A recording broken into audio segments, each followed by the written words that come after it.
Aw, yeah. Feels good.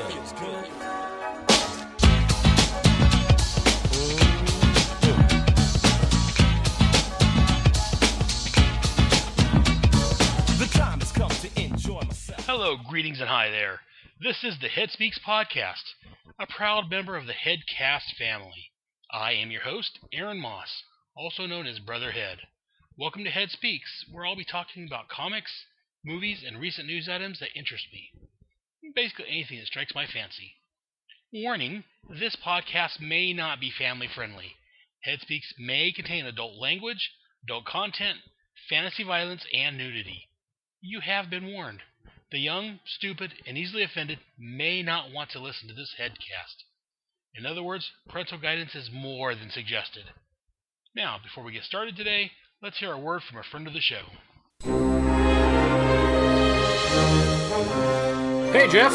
Hey, Mike. Man, it sure is great to be back from crisis to crisis after all this time. It's been a busy year for both of us. For very different reasons. But now we're ready to cover the post-Death and Return Superman stories. Yeah, and we're about to start the books that came out in 1994, which means that we have so much to look forward to, like Bizarro's World, The Battle for and Fall of Metropolis, Superman Doomsday Hunter Prey. Worlds Collide. Well, you're looking forward to that one. Oh, bite me. 0 Hour, 0 Month. and right there at the end we have Dead Again. And don't forget the Elseworlds annuals as well. Well, most of them anyway.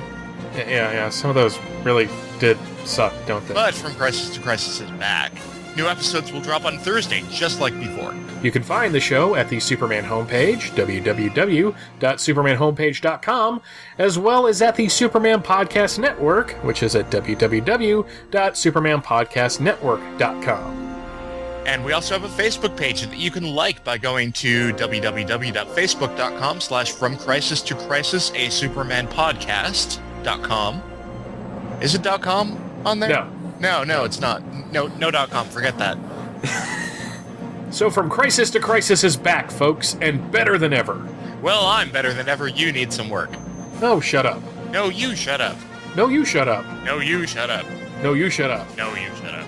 No, you shut up. From Crisis to Crisis, You suck. a Superman podcast, covering the post-crisis adventures of Superman, one half month at a time.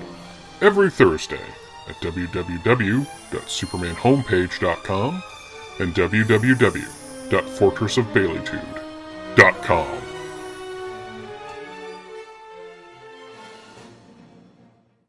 And welcome to the fourth episode of Head Speaks.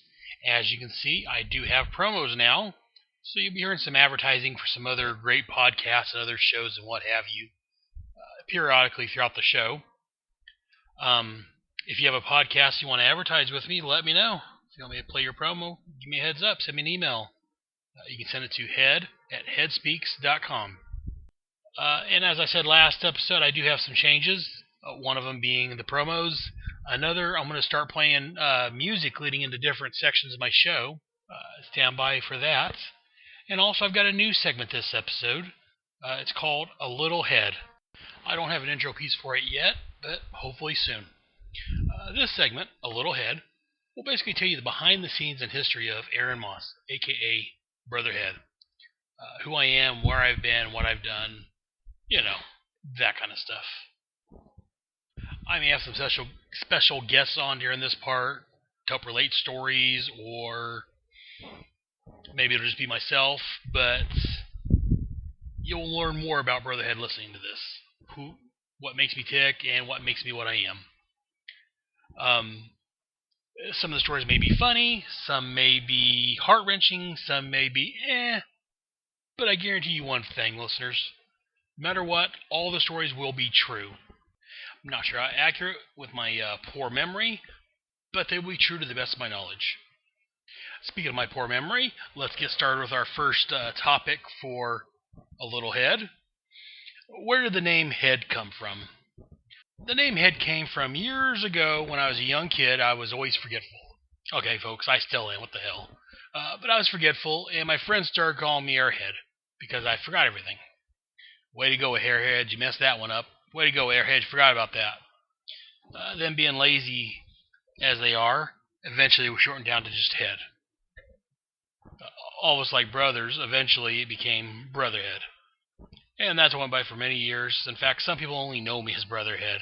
That's the primary reason for the name. But that's basically the origins of Brotherhead. Now let's go ahead and move on to Brotherhead's life story, the Reader's Digest version. Just a brief summary of my life history. I don't know how brief it's going to be, but it's going to be my life history. Brotherhead was born in Newport Beach in December of 1969. My mom grew up and was raised in Chowchilla, California. But sometime before December 69, she was down Newport Beach. I believe she was going to college. I don't know how much college she was actually attending. Seeing how she did get pregnant, I think there was a lot more drinking and banging and going on, but that's another story entirely. But yeah, Newport Beach, California, I was born. Shortly thereafter, my mom moved back to Chowchilla, being a single mother. Not going to get into that whole story. Not much of the story there is. My real dad, his name was Stephen Allen Moss. He left before I was born. So my mom moved back to Chowchilla with me. Then in 1972, I believe it was October or so, she married my stepfather. His name was Jerry Lee Todd. Me and my friends refer to him as the boy. Why? He was a bit of a retard, a pervert, that kind of stuff. Anyways, enough about that asshat. Then in February of 1973, my mother gave birth to my brother, Jerry Lee Todd II. Well, technically, I guess he'd be my half-brother, but didn't let that shit bother me. He was my brother. Life went on. In July of 1976, I think I was between kindergarten and first grade. I was going to summer school out in Dairyland. I happened to be present, more or less, for the Chowchilla bus kidnapping in '76. You may have heard of it. It's Chowchilla's only real claim to fame. I wasn't on the bus that afternoon, but I had rode the bus every single day. I even rode it that morning. Me and my cousin, Larry Park, went to summer school together that year. And so, we were best of friends. Even before we knew we were cousins, we were tight. So we rode the bus. I had some girls that lived next door to me, the next door neighbor girls. Every day they were trying to talk me riding their bus, but I'm like, no, I'm hanging with my cousin. That one afternoon, though, I said, you know what? I'll catch you later, cuz I'm going to chase some girls. So I rode home with the next door neighbor girls. And my mom was never so happy that I was chasing girls at that point. That's the only thing that stopped me. Otherwise, I would have been on the bus myself. I've got several friends that were on there, my cousin, people I went to school with. I know a lot of them are still fucked up in the head today because of the asshats that kidnapped the bus. I know a couple of them are still in jail. I think one of them's out on parole, if I'm not mistaken. If there was a hell, I hope there's a warm spot waiting for them. But that's neither here nor there. After that, I continued living in Chowchilla. Shortly thereafter, my cousin ended up moving away. His family, they got tired of the whole thing, so they moved out of Chowchilla. Too much memories, and I don't know, they moved out. Another friend I mentioned from this area I met when I was in probably kindergarten, first grade. My best friend, in fact, we're still friends to this day. His name is Dean Cole. I just want to give him a shout out. That's my best friend. He's been by me through thick and thin. Speaking of thick and thin, like I say, I grew up in Chowchilla, lived a pretty much normal life, more or less. Then in November the 27th of 1984, we had a house fire. I was 14 going on 15. It was about a month before my 15th birthday. The house I was living in caught on fire and burnt down. I was able to get out. Unfortunately, my brother wasn't.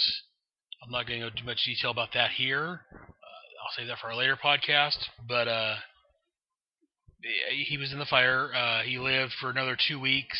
He had third-degree burns over 70% of his body. He finally succumbed to all that December the 12th of 1984. I look at that as my biggest mistake in my life, not being able to save him, and the worst tragedy in my life. We rebuilt. The following year, 1985 and 1986, those summers, I went back east with my grandparents. They have my grandpa's brother, on my mother's side, that is. They go back and visit him. They started going back and visiting them every summer. And those 2 summers, they decided to take me with them. Main reason I mentioned that little thing about going back east to Nebraska is that while we were there for a week or so, I'd go up and visit my cousin in, I believe it was Kearney, Nebraska. And he had a bunch of G.I. Joe toys we'd play with, and he had some of the G.I. Joe comics. I would look through his comics. Because at this point, I'd watched the G.I. Joe cartoon on TV. I wasn't into comics per se. I mean, I always been into superheroes. As I said elsewhere, I used to watch the old Super Friends cartoon, the Incredible Hulk TV show, the 60s Batman I loved at the time. I vaguely remember the Red Brown Captain America movies, the Nicholas Hammond Spider-Man shows. I loved all that, but I never really read comics.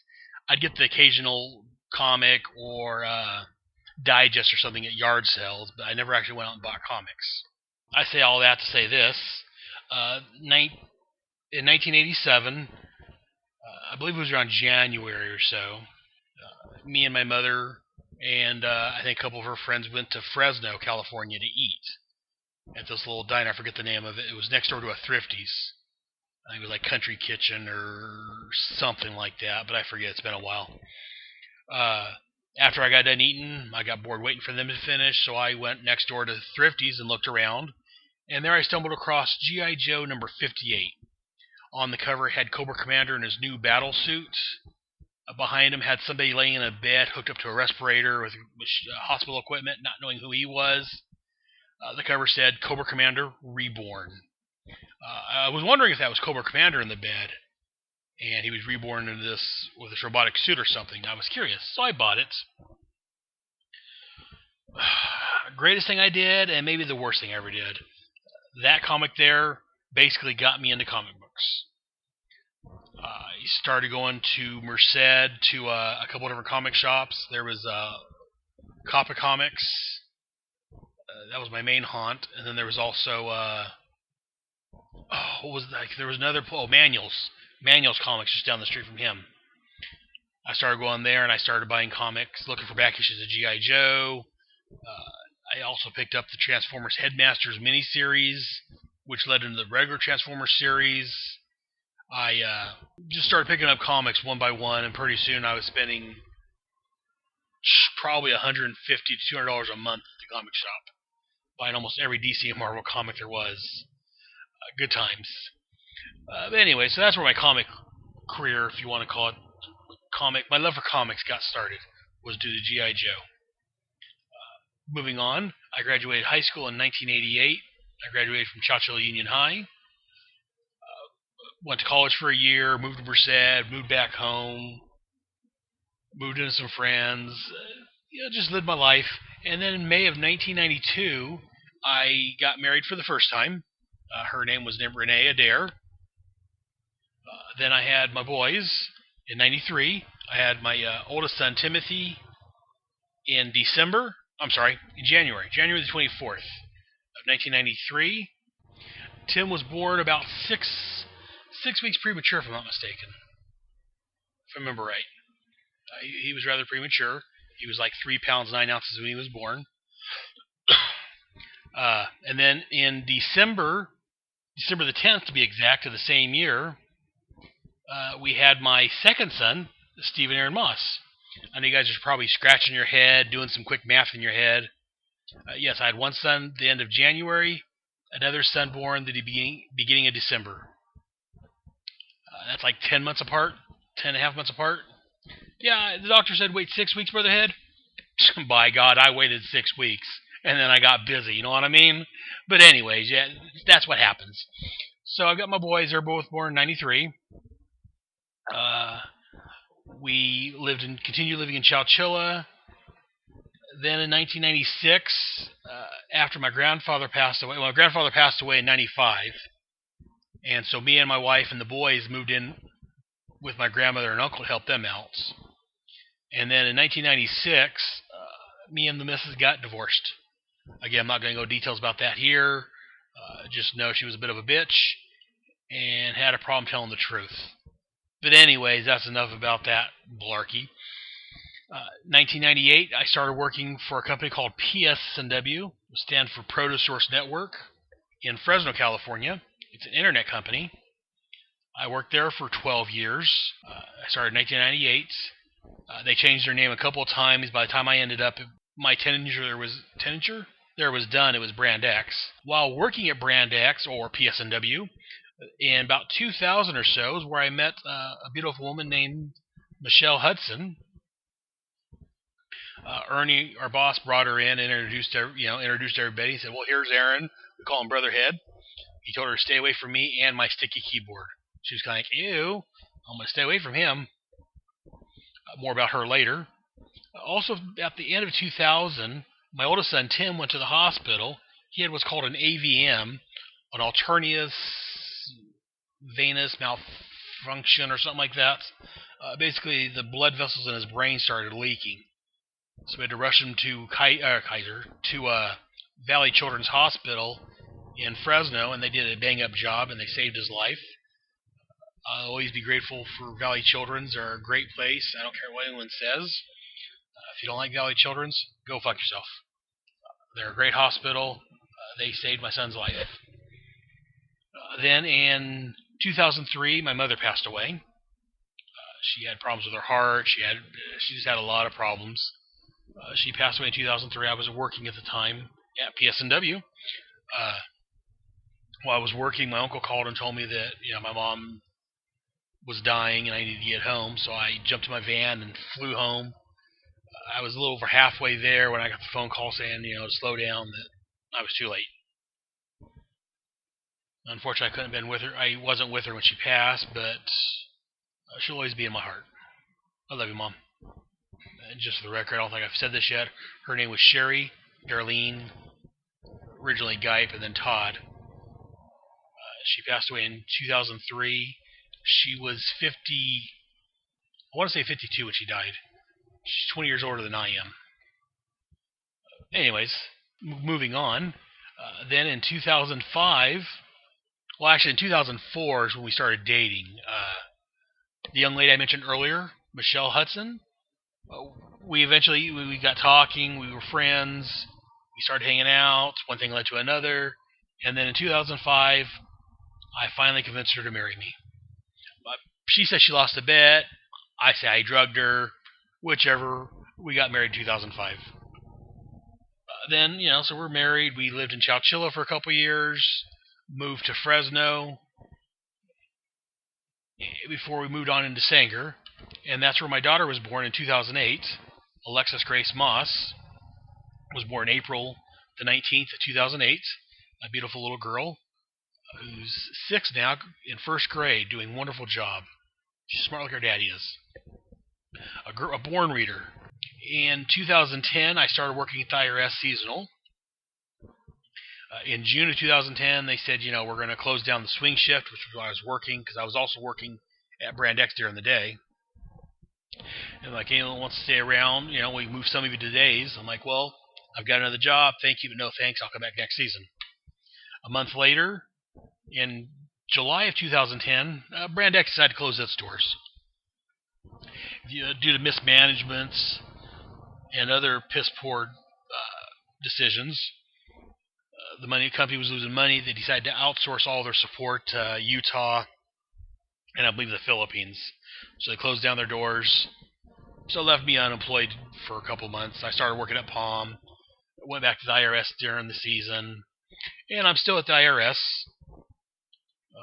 I was a manager this year for a couple months, for 6 months, 8 months, and now I'm back in 1040X. Then the end of 2012, in December actually of 2012, me and the wife decided to buy a house. So we're now in Sanger, California. We're buying a house. Moving on from there, we're getting close to present day actually. Me and the wife was watching the TV show Comic Book Men, which is a Kevin Smith show. Some of the guys that run his store, Jay and Silent Bob's Secret Stash, on AMC, there's a show called Comic Book Men where it's a reality type show where they talk to the guys and they show transactions with customers, and they show comics, and me and the wife enjoy it. But in the show, they cut away to scenes with Kevin Smith and the guy sitting around a table, which I found out later. I think it's the podcast table they use when they podcast. They'd mentioned that they, do podcasts and that this started from a podcast. Wife asked me if I've ever listened to any. I'm like, no, I'm not into podcasts. Me, Mr. Techno guy, not into podcasts. Well, you know what? I'm going to have to look into that. So I got looking for the podcast related to the Comic Book Men show, and I ended up finding I Sell Comics, Tell 'em Steve Dave, Fat Man on Batman, Jay and Silent Bob Get Old, just to name a few. And I started listening to those podcasts. And for the most part, I loved them. I stopped listening to I Sell Comics. It got just kind of tiring, and it just wasn't that interesting. But I still listen to Tell 'em Steve Dave, Fat Man on Batman, where Kevin Smith talks about Batman and Batman things related, and Jay and Silent Bob Get Old, where they try to help keep Jason Mewes on the straight and narrow, keep him sober. Speaking of Jay and Silent Bob Get Old, my manager, Sue Sturgeon, through my assistance, was able to score 4 tickets to go see the show. They were doing a live podcast and also a viewing of Jay's movie, Jay and Silent Bob's Groovy cartoon movie. In fact, my friend Romero got tickets to it, and he couldn't go for whatever reason. So he asked me, because I was a big Kevin Smith fan. I didn't have the money. Again, knowing Sturgeon's a big Kevin Smith fan, I mentioned to her. She bought him, took her husband, her son. She's like, yeah, hey, Aaron, I got this extra ticket. You want to come along? So, actually, thanks to Romero and Sue, I got to go see Jay and Silent Bob's Groovy cartoon movie, which was pretty damn good. I can't wait for it to come out on video. And also the Jay and Silent Bob podcast. And like I talked about in my first episode, during the show and during the podcast, Kevin Smith mentioned, people need to get out there and do more creative things. And you start a podcast. Try doing it. It's free. He gave his whole speech. Again, I played that during the first episode. I'm not going to go through it again. But, it got me thinking, you know what? I do enjoy being creative. Me and my buddy Dean that I mentioned previously, we tried doing a movie. That kind of fell through.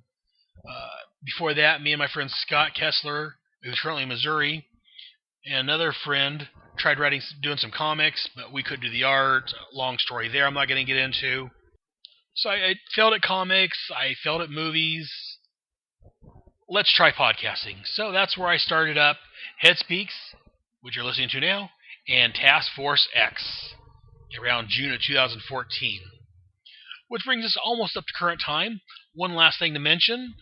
I've mentioned it before, I believe. Yes, in fact, my first episode I had made mention of this. My wife is currently pregnant with my 4th child.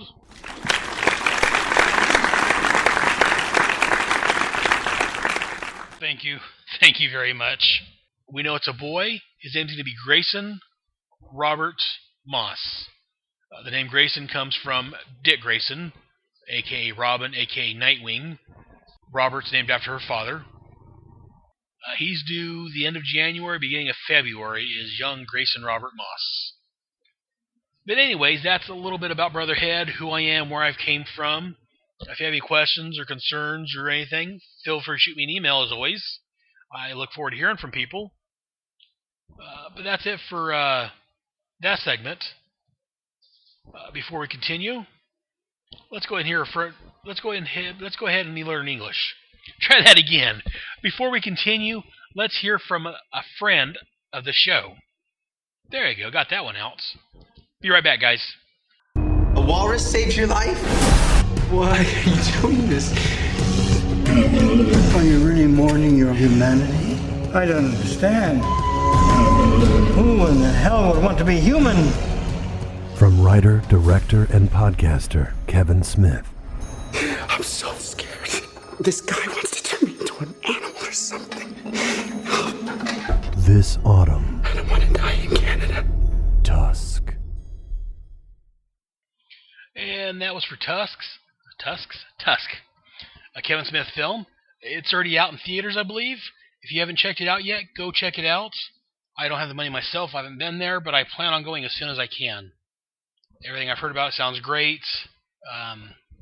But enough kissing up there. Go see Tusk if you haven't seen it yet. And now on to my next segment. Bitch and moan, bitch and moan, bitch and gripe, gripe and moan, bitch and gripe, bitch and moan, bitch and moan, bitch and gripe. Brotherheads, bitches, moans, and gripes. On today's episode, we're going to cover racism and all the stupidity that it entails. I decided on this conversation for today because a week or two back, I was on Facebook and had a conversation, again, conversations in quotes, with a guy I used to be friends with, a black gentleman by the name of Verb. It came up because a friend of ours posted a video about some white guy running through his neighborhood, and a handful of black guys, like 5 or 6 of them, gained up and beat the crap out of him. And, my friend posted on her wall saying, hey, Verb, what do you think about this? And Verb said he had it coming because he shouldn't have been in that area, basically. Anyways, the long story short, me and Verb got in a little conversation that he ended up deleting about racism and race in general.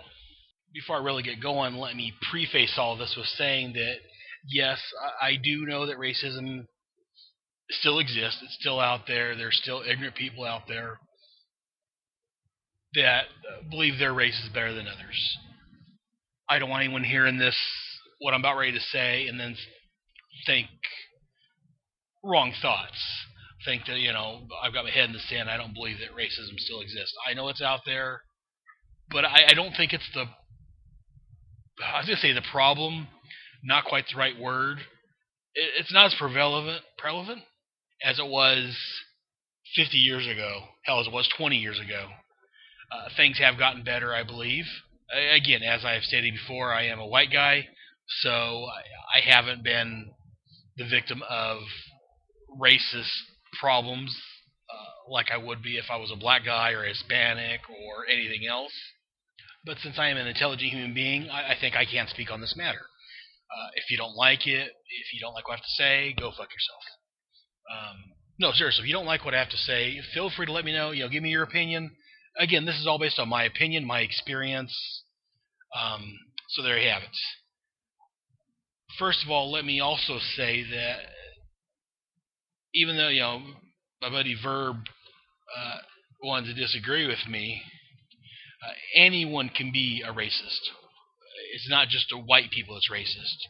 You can have black people that are racist. You can have Hispanic. You can have any color can be racist.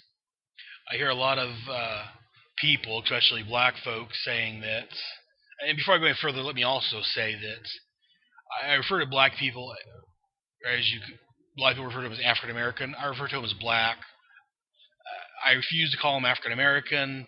I refuse to call Mexican people Hispanic American. I'll call them Hispanic, Mexican, but not Hispanic American. Asian American, I don't believe in. Unless you are a dual citizen, you're a citizen of the United States and Africa, then you're a African American. If you're a dual citizen with Mexico and America, you're a Hispanic American. But if you're born and raised here in America, heck, if you're living here in America, you're a fucking American. There's no Caucasian American, Black America, Hispanic, or anything else. We're all American. Black is a color of a description, a way to describe somebody. Their skin is, and not all black people are black. I know some are more brown, some are black. But most commonly, black is referred to as African American people. So that's the term I prefer to use is black. I might use colored, but I don't know. Colored to me sounds too rednecky, too southern to me, Back to what I was going to say originally, though. You hear a lot of black people complain that the white folk are holding them down. It's white people's fault that they can't get anywhere in life. All I gotta say to that is bullshit. Yes, don't get me wrong. I realize that some black kids do have problems with, white cops holding them down, however you want to phrase it. But black society as a whole cannot blame white society for them holding them down in 2014. If a person works hard enough, no matter their race, color, creed, whatever, in this day and age, they can make it higher up. They can make it to places. I mean, we have black senators, congressmen. Who knows how high politically a black person can go? Maybe even the president one day. Oh, wait a minute. We do have a black president. I mean, so anyone that uses, well, I'm black, so I can't make anything of myself. That's just them trying to find a way to shift the blame for their own problems to somebody else. I mean, you got poor black people, you got poor Mexican people, you got poor white people. Poor goes across the spectrum. Yes, save your tweets and all your other angry messages. I do realize that there probably is a higher significance of poor black people than white people. And yes, a lot of that is because of years, centuries of white man being a bastard and oppressing the black man. I realize a lot of that does play into it. But on the other hand, again, as I've said, if you apply yourself, in my opinion, again, I could be wrong. I could be full of horseshit. Who knows? But if you apply yourself, you can be almost anything you want. As I may have said before, I'm a big fan of rap music, especially old school rap from the late 70s, early mid-80s. And some of the rappers I listen to, they even come out with raps. Sometimes I'll make out raps saying how the white man's holding them down and they're being oppressed. If they were being that oppressed, they wouldn't be making these multi-million contract deals. No, seriously.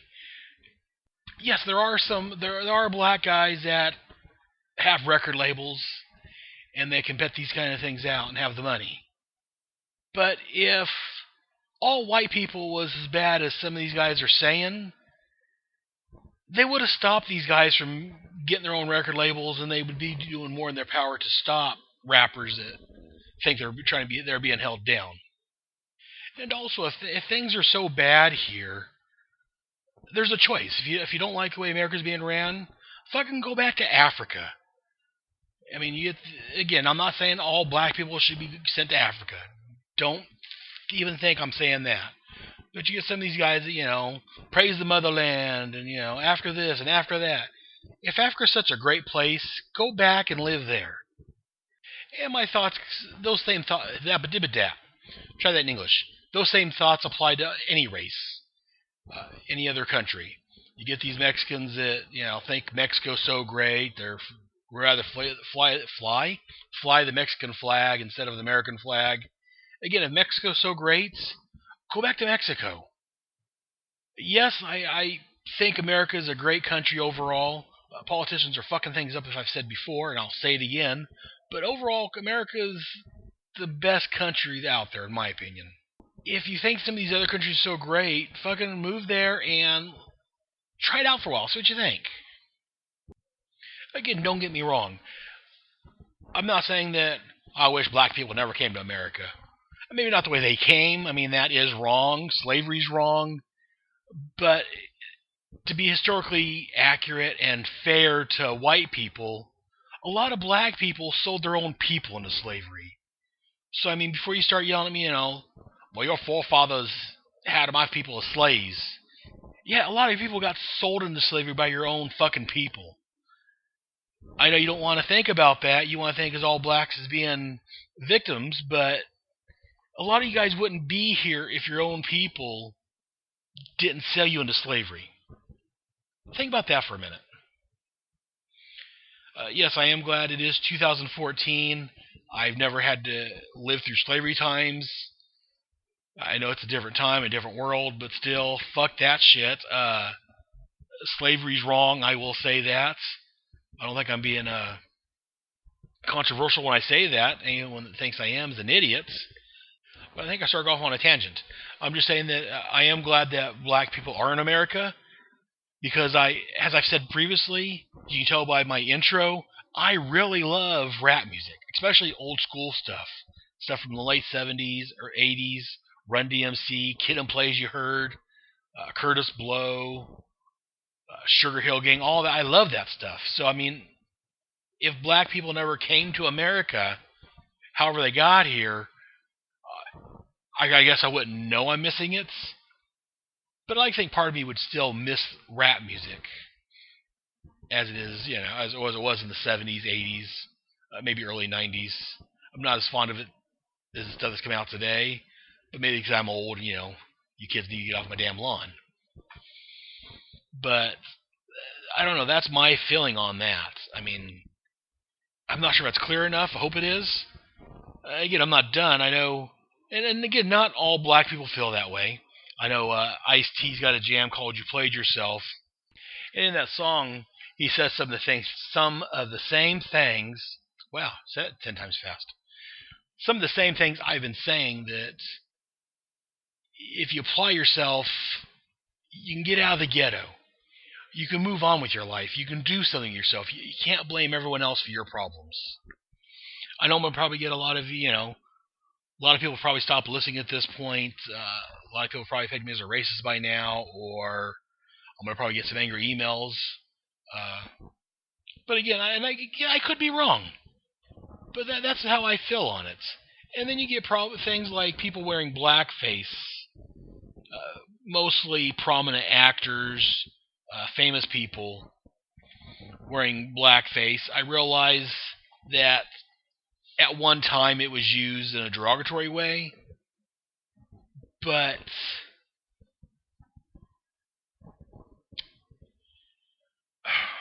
it's like I've said previously, a lot of it is intense. A lot of these people that recently have done blackface are going for something. They're trying to wear a costume. They're not doing it, as far as I can tell, out of hatred of malice. Maybe if they are, that could be a different story. But the thing can be applied in reverse. I know the younger Wayans brothers had that stupid-ass movie White Chicks here a few years back. I didn't see people getting outraged about that. I mean, if it's wrong for a white guy to wear blackface, then a black person shouldn't wear white makeup to make themselves look white for a movie. If a black guy, if a white guy can't do the same, that's wrong no matter what. Just like here recently in the news, Snoop Dogg's going out in whiteface. Well, again, if it's wrong, I forget who it was that recently wore blackface for a Halloween party, but or maybe it wasn't a Halloween party, maybe it was a dress-up, I forget now, but I heard recently in the news, a white celebrity, I want to say, wore blackface up for a costume, for a get-up, and he got all kinds of shit for it. Meanwhile, Snoop Dogg's running around whiteface, and that's perfectly okay. Well, he's black. He can do that. That's not racist.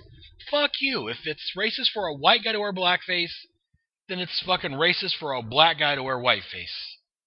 And while I'm mentioning actors and celebrities, let's move on to movies and racism and cartoons. I recently read an article on Fark. I've talked about Fark before. They had an article on there about some of the old Tom and Jerry cartoons being played on, I believe it was Netflix, and there's now a disclaimer saying that something along the lines that these shows are being aired as they originally were, and they may contain racially insensitive scenes. Some people call it racist scenes. I prefer the term racially insensitive. A bit of a difference. It's not actually out racist for the most part. There are some things in a lot of those old cartoons from the 50s, 60s that may be racially insensitive. I mean, you get like these old Bugs Bunny cartoons, and they're making fun of Japanese people. I forget right offhand, but yeah, a lot of these older cartoons had a lot of racially insensitive, as I like to call it, scenes. Back on Tom and Jerry, for instance,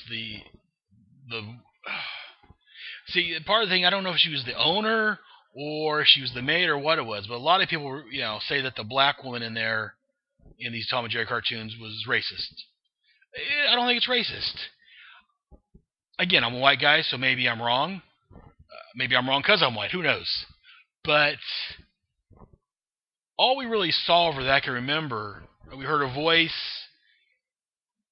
and we saw that, I think she was usually like in a house robe or like a maid's outfit or something, if I'm not mistaken. So all we know is that either Tom had a black owner or his owners had a black maid. And as far as the voice being racist, if you can sit there and tell me that no black woman ever speaks that way, even today, I'm going to call you a bald-faced liar. Or you're an idiot. Your choice. The reason a lot of these stereotypes exist is because, well, this shit happens. I mean, there's people that sound like that. There's people that act like that out there. I hear a lot of people complaining out there about the way, Indians are either tech support in movies or own a convenience store. You know why that is? Because it's fucking true. Not all Indians are intelligent super intelligent where they do tech support or run convenience stores. But 9 times out of 10 anymore, you call a support line, you're going to get someone from India, Malaysia, somewhere over there with that accent. And you walk into almost any convenience store that I walk into nowadays is ran by someone of the Indian, Hindu, that persuasion. So again, it's not really racist to point out things that are actually true. If you think so, well, again, that's your prerogative, but you're wrong. That's my opinion on it. And my opinion is usually right. But anyways, if I was to cast a movie and I had a convenience store in there ran or owned by Hindu, Arab, whatever, again, I'm terrible at races as far as, what race people are. If you're not blatant, I may confuse you for something else if you don't like it. Again, and it's not just darker skins I have that problem with. I have that problem with, people from England, British, Scotland, a lot of those, Australia, a lot of those accents sometimes I confuse, and I don't know this shit. I'm half deaf and half blind, so fuck yourself. Speaking of racially insensitive or racist movies, Song of the South. A big example of people complaining and making a big deal over nothing. A lot of people complain about that movie because it has racial undertones or overtones or whatever. That's depicting a time period that actually existed. And a lot of people say, well, the slaves are all happy to be working the plantation. See, no one's really sure if they were slaves. Everything I've heard says that the movie's supposed to take place after slavery. And the reason everything's so colorful and the people are so happy, I'll tell you why. It's a fucking Disney movie. And by Disney not releasing it on video, on DVD and Blu-ray, so the modern audience can see it, to me that screams of trying to hide the past. They made this movie, they're not as proud of it because of some of the criticisms received. So it's like they're trying to say it didn't happen. Fuck that, it happened. You guys put the movie out. Fucking Splash Mountain has the characters of Briar Rabbit and Fox and Bear on the ride. I was there just a year or two ago. They're still on there. Again, it's been, Jesus Christ in hell, it's been probably 30 years since I've seen the movie. But, I remember it was an enjoyable movie for what it was. And again, it's a Disney movie. It's supposed to be happier, more go-lucky. It's not supposed to be a realistic look at slavery or the post-slavery times. It's Disney looking at it. So you're going to expect it to be a little more jolly, a little more upbeat. That's fucking Disney for you. And now in my final little beef. Again, if you've got sensitive ears, you may want to cover them. You may want to turn away for a few minutes. Language is going to get a little more blue, as it were. And I'm just going to say it right out front. Nigger. I know some of you are probably like, Brother Head, what are you saying? I'm saying what I'm saying. This little beef, and it seems to only apply to black people. You don't hear Mexicans run around calling each other wetback or spick. I don't anyways. You don't hear Chinese people, Asian people going around calling each other, chink and gook and things like that. It seems to be only the black people that you hear running around calling each other nigger or nigga, however you want to pronounce it. But then if someone else is calling that, they get upset. The way I look at it, and again, I'm coming from a white perspective, so maybe I'm wrong. I don't think I am, because I'm usually not, but I could be. If you don't want anyone to call you that, then you shouldn't be using it so freely your damn self. And again, as I keep saying, I am white. I am coming from a white perspective, so maybe I'm wrong on this, but You're running down the street, hey nigga, what's up, nigga? My nigga. And then someone else calls you. I mean, again, a lot of it's in the tone you're using it, or the way you're using it, as I keep saying. But to me, it really defeats the purpose of complaining about someone using that word when you're using it yourself. I mean, again, I understand that if, someone's using it in a derogatory way, okay, I can understand your beef with that. But if someone's just saying it, the same way you're implying it, just to be, I guess we can say, friendly, then you shouldn't have a beef with it. I mean, if you don't want people saying it, don't fucking use the word yourself. And if you run around saying nigga all the time, and someone else uses it, you fucking have no one to complain to. Again, I can't think of any, words for white people that's really derogatory. Cracker, I don't know, it's not, again, nothing really offends me that easily, so I'm a bad choice to ask. I ask myself, so there. But I think that's all I got to say about that. I mean, again, if you don't want people to use that word, don't fucking use it yourself. Because to me, if you're using that word willy-nilly, and again, not all black people do. I'm not trying to paint black people with a broad brush that says, everyone does this. But enough of them do that you can't fucking get upset when someone else uses it. Well, I guess you can, but then you're only being an asshat. And one final comment before I wrap up this little section.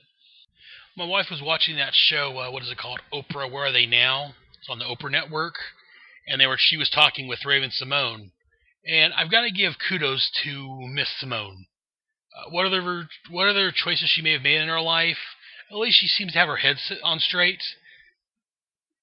Something came up about being black or whatever, and she said she's not African American. She's just American. She can't trace her roots back to Africa. She grew up in Mississippi or somewhere in the South, if I remember right. But she's not African American. She says that she's just an American. Kudos to you, Miss Simone. And I guess Oprah didn't care for that too much, but you know what? Oprah can just suck a dick. That's all I got to say. In fact, a big fat bag of dicks. That's what I was saying earlier on, and apparently Miss Raven-Symoné agrees with me, so whether that's good or bad, I don't know. But I think I went on long enough about this. So I'm going to go ahead and end it there with bitches, moans, and gripes. If you disagree with me, send me an email. Let me know. Email me, visit my blog, make yourself heard. Let me know. Am I being retarded, or am I right on the money? And before we move on to our next section of the show, let's hear from a friend of the show. Kalabak, Tassad, it is I, Darkseid. I command you to listen to the Who's Who podcast. Uncover the powers and weaknesses of the Super Friends so that I may destroy them. Aquaman and Superman, Animal Man and Plastic Man, Firestorm and Nuclear Man, Batman and Hawkman, 2D Man and Hour Man. Who are all these people, man? They're all part of the DC Who's Who.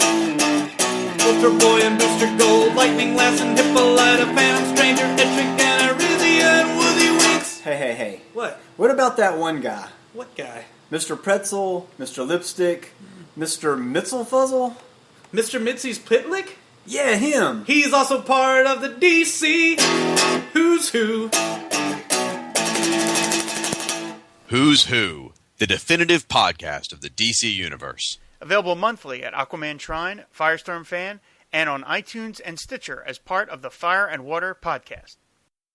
I thoroughly enjoy the Who's Who podcast, as well as their main Fire and Water podcast. Of course, that's because Firestorm's an awesome superhero.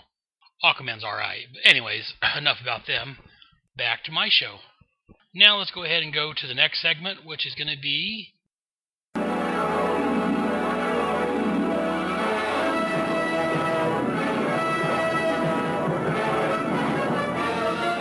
Faster than a speeding bullet.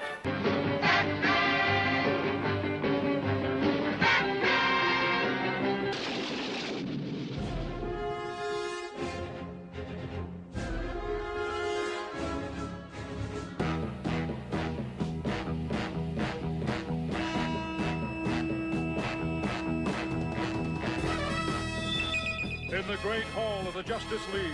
Spider-Man and his amazing friends. The Justice League of America versus the Legion of Doom. This is... What's in Head's Long Box? Dedicated to truth, justice, and peace for all mankind. The world's greatest super friends. And there's my intro for What's in Head's Long Box. Let me know what you think about that. What I'm going to do with this segment for right now is review some series that I really like. I'll review them and give my opinion on them. But before I do that for this episode, I'd like to just briefly mention the DC Comics New 52's Future's End.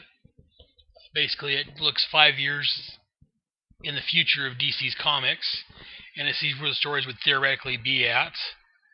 It also introduces Batman Beyond from the old cartoon series into current continuity. Terry McGinnis, Batman, he comes back to the past to try to stop, I believe it's OMAX from taking over and destroying everything. Things foul up. He's trying to go back to present day. The time thing messed up, and he ended up 5 years in the future for us, which is like, I think it was 30 years in the past for him. I believe the story started out 35 years in the future. Anyways, but overall, I'm enjoying the story. Right now, in the comics, all the DC Comics monthly titles, they're doing a Future's End story. Those are hit or miss, like most of the time. Sometimes they're good, sometimes they're crap. But the main Future's End story I'm liking. I've heard a lot of people dissing it and giving it crap. Overall, I'm liking the story. The writers are Brian Azzarello, Keith Giffen, and Dan Jurgens. There's art. Each issue, I think, is by a different art team. The main things I'm liking in the story is Firestorm and the Atom showing up. Of course, I'm a big Firestorm and Atom fan, as you may have heard, so I'm not quite sure about Ray Palmer's Grizzly Adams look he's got, but I'm happy that they're utilizing him. And I'm liking the current, or the future Firestorm costume. Looks really cool, and I like that they're utilizing Firestorm heavily for the story. I like the way Superman's being shown. Again, Batman Beyond I've mentioned. Mr. Terrific. They mentioned something about the Earth 2 war. I like the fact they brought in Mr. Miracle. And I like the way they used Captain Marvel, a.k.a. Shazam, so far. Like I said, all those things have been really good so far. I'm enjoying that. Briefly, for the dislikes, the space part of it, where the team that's going in outer space, which is Frankenstein, Amethyst, and Hawkman, I'm not fans of them, so that part's, even though that's where the Atom's tied into, I'm not liking that part of it with Frankenstein, Amethyst, and Hawkman, as I'm not big fans of them. I'm not a big fan of Plastique's look in here. It's totally different than the way she normally looks, and I'm not quite sure yet. And also, there's a character called 50 Sue. Yes, 50 Sue. She's another one of these, super powerful kid characters that shows up. I'm not a big fan of her either. Except for that stuff, everything else I'm enjoying. I'm going to keep reading it. I'm up to around issue 20 or so. Maybe 19. But I'm enjoying what I've gotten so far. So, I'm in it to win it, or as they say. Anywho, for the next couple episodes, I'm going to review the Vigilante series from DC Comics back in the, I believe it was the late 80s. This issue, I'm going to talk about New Teen Titans Annual number 2 and Vigilante issue number 1. Vigilante was created by Marv Wolfman and George Perez. Great team. They're the same ones that worked on the Fantastic Teen Titans run from the same period. Vigilante first appeared in the New Teen Titans Annual number 2, which is why I'm going to review that issue. This was the second incarnation of Vigilante. The first was a Western character his real name was Greg Saunders. Vigilante was influenced by the Punisher from Marvel and from the Executioner from the Mac Bolan novels by Don Pendleton. Before he appeared in New Teen Titans Annual 2 as Vigilante, he made 7 appearances as Adrian Chase. He was a DA that was working with the Titans. In Teen Titans, issues 33 and 34, we show Robin, which was Dick Grayson at the time, and Adrian Chase breaking into a mobster's house trying to gain some evidence. The mobster finds out that they did it, and the last page of issue 34, we show Adrian Chase's apartment exploding. Now for the New Teen Titans Annual number 2. The writer was Marv Wolfman. Plotter and penciler was George Perez. Inker was Pablo Marcos. Letterer John Costanza. Colorist Adrian Roy. It was reprinted in the New Teen Titans Terra Incognito trade paperback in 2007, and in the New Teen Titans Omnibus Volume 2 hardcover. Again, that was the New Teen Titans Omnibus Volume 2 hardcover that came out in 2012. As far as this comic, the cover date just says 1983. If you actually wanted to purchase this, you'd have to go to May the 26th of 1983. And you could have bought this story. It's a 42 page counts for a measly $1. $1 for 42 page counts. The editor is Len Wein, and the cover artist was the fantastic and marvelous George Perez. Or Perez, I guess how you pronounce it. The title of this story is The Murder Machine. The cover shows the vigilante taking aim with a rifle with the reader at center frame. Behind his head, we see a cityscape of Manhattan, Robin, and I think possibly Donna Troy in the bottom corners. In a V shape around the vigilante is the other Titans in little scopes. Garfield, Logan, which is Changeling or Beast Boy, Victor Stone, which is Cyborg, Starfire, Terra, and Kid Flash, which was Wally West. Our story starts out with an ambulance rushing Adrian Chase to the emergency room through the rainy streets. A reporter named Roger Daly, I believe he's with the Expositional News Network. That's trademark, I think it's Michael Bailey over at the From Crisis to Crisis podcast, is giving us information on what has transpired so far. Basically telling us that Adrian's apartment blew up, and Adrian's being rushed to the hospital right now. We then cut over to the hospital, where another reporter named Sandy Bay, yes, I'm not making that up, her name was Sandy Bay, she's covering that end of the story. She tells us that Adrian Chase is in critical condition, and there's no word on his wife and kids yet. We then cut to Tony Scarpelli, which is a mob boss, talking to the godmother, telling him about Chase, and she's reprimanding him about what happened. She's not happy that he tried killing Adrian off. We then cut back to the hospital, where we find out that Chase's family is dead. Robin tells the Titans that he wants Scarpelli to pay, as he knows that Scarpelli did it, but there's not enough evidence for the police to do anything. We also see what I assume is an ongoing subplot of problems between Dick, a.k.a. Robin, and Corey, a.k.a. Starfire. The doctor comes out and then lets us know, and also the Expositional News Network, that Chase was clinically dead, which means he was dead for 7 minutes, but he was revived, and he has a piece of shrapnel that's too close to his heart to operate on. We then cut back to Scarpelli, talking to one of his guys, complaining that the godmother wants all his files, and that he knows he's soon going to be a dead man. He mentions to his goon that he needs the help of someone called the Monitor, which, if you don't know, is a Crisis on Infinite Earths tie-in. When he started out, the Monitor was selling guns and things to the bad guys. But this isn't a Crisis podcast. This is about the vigilante, so let's continue. Scarpelli contacts the Monitor and asks him for some protection. Asks him. Wow, that was a hard word for me to say. He asks the Monitor for protection. We cut back to the Expositional News Network, showing a trial where it comes out that Robin and Adrian Chase had broke into Scarpelli's home. The judge issues a restraining order against Robin, tells him to stay away from Scarpelli. We also find out through the Expositional News Network that Chase is out of the country recuperating. Meanwhile, Robin confronts Scarpelli at a restaurant where he's eating. Corey shows up and tells Robin that he should leave and that she still loves him. They go to the roof. On the roof, we see a sniper has Dick in his crosshairs, and then suddenly a different colored scope, showing that we have a different sniper, kills the sniper. Back at Scarpelli's house, we see the dead sniper is at his front door, and he says, well, since Chase is out of the country, Robin must have been the one that has done this. Back at Titan's Tower, where we see Robin is asking the Teen Titans to help him find evidence that Scarpelli is crooked. The Titans agree to help him out as long as they go about it legally. There's also a reference about Raven missing. And there's a reference to a Kid Flash Raven subplot. Again, wasn't reading the title at this time, so I'm not quite sure what the subplot here is going on, but apparently they're having some problems. Then we see a couple pages about Raven's subplot on her trying to return to her home dimension.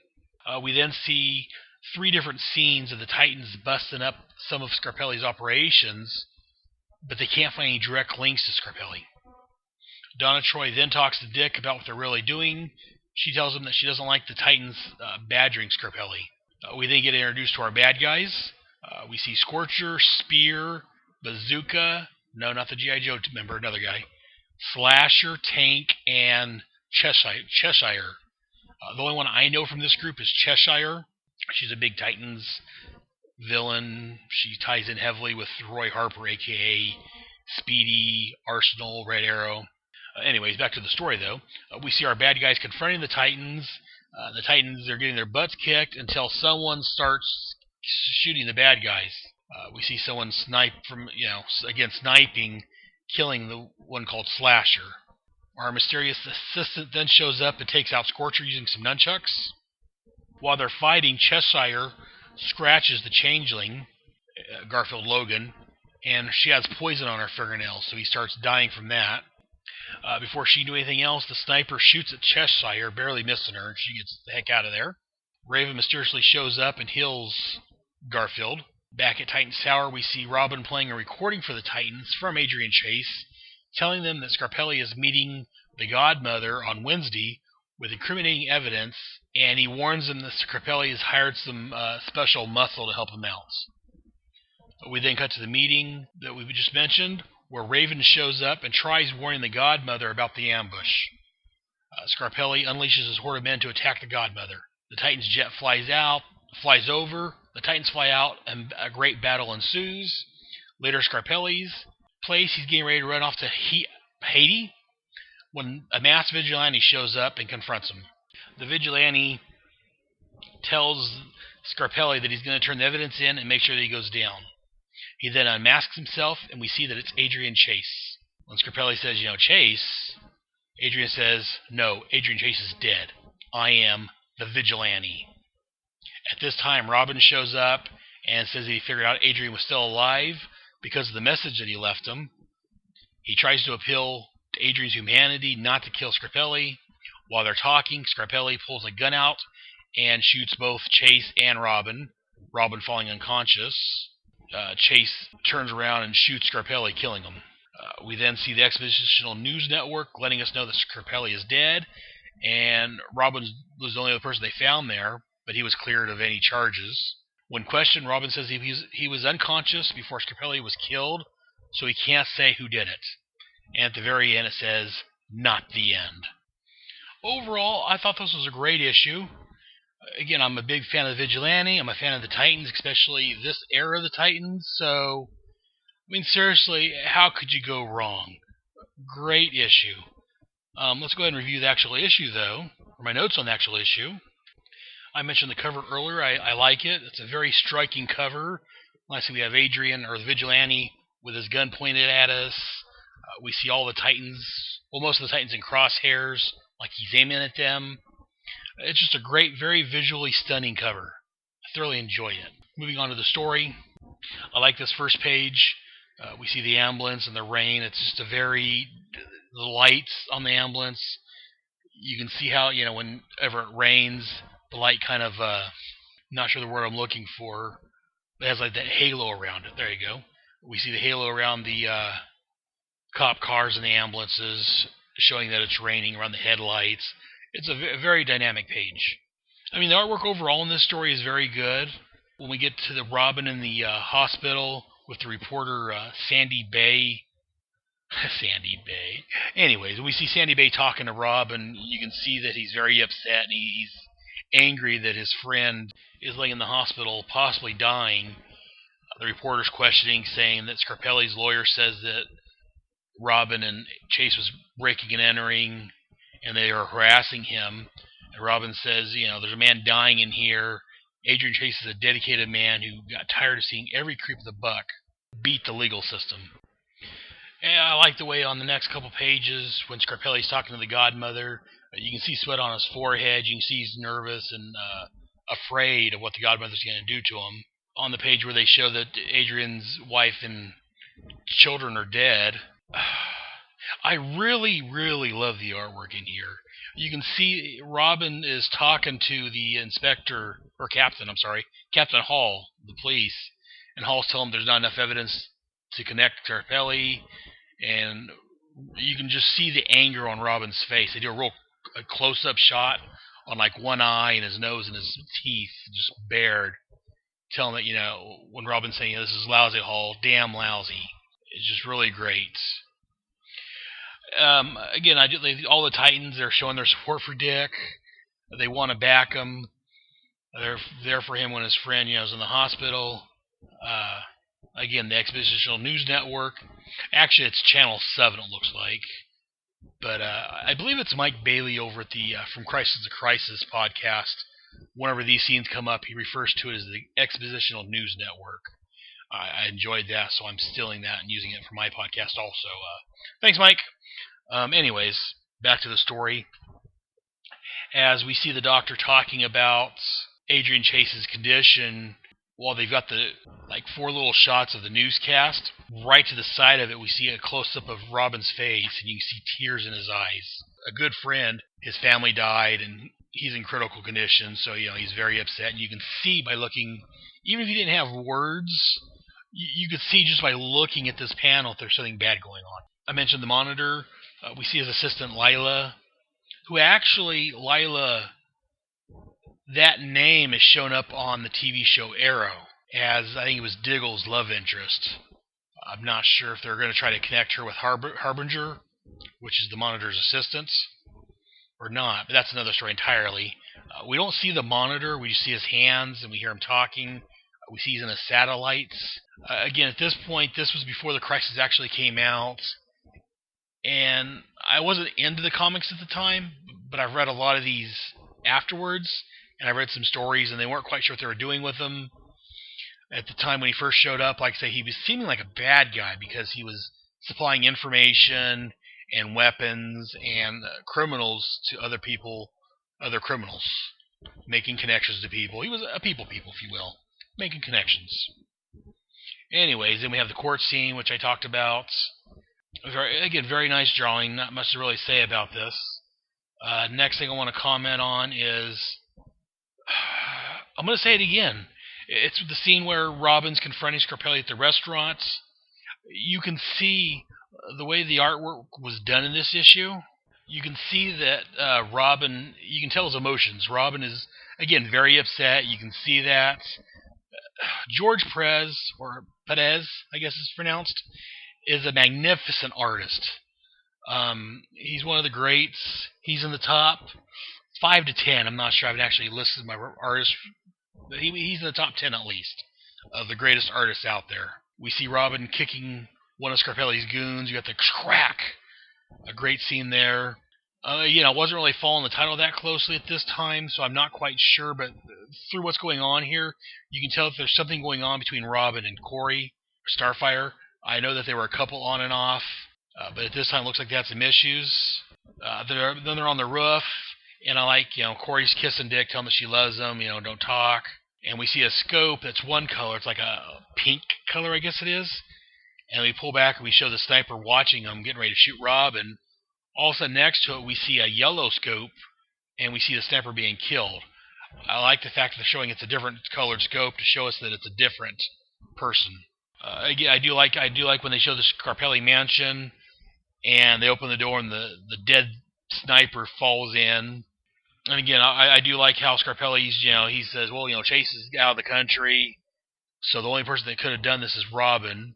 Of course, it leave it to a mobster to assume that our hero would do something like this. Again, not much really to say. I like the fact that the Titans are agreeing to work with Dick. Donna Troy, a.k.a. I think she's still going by Wonder Girl here. She's telling them, Robin's their leader, they care for him, but they're not going to break the law.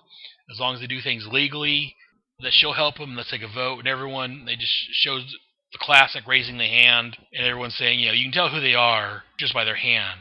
You got Terra, Cyborg. I'm not sure who that green one is. And then Wonder Girl, Changeling, Starfire. It's not Kid Flash because he doesn't have green gloves. I think it's a coloring error. So except for the Kid Flash, who, again, it's a coloring error. You can tell everyone else is.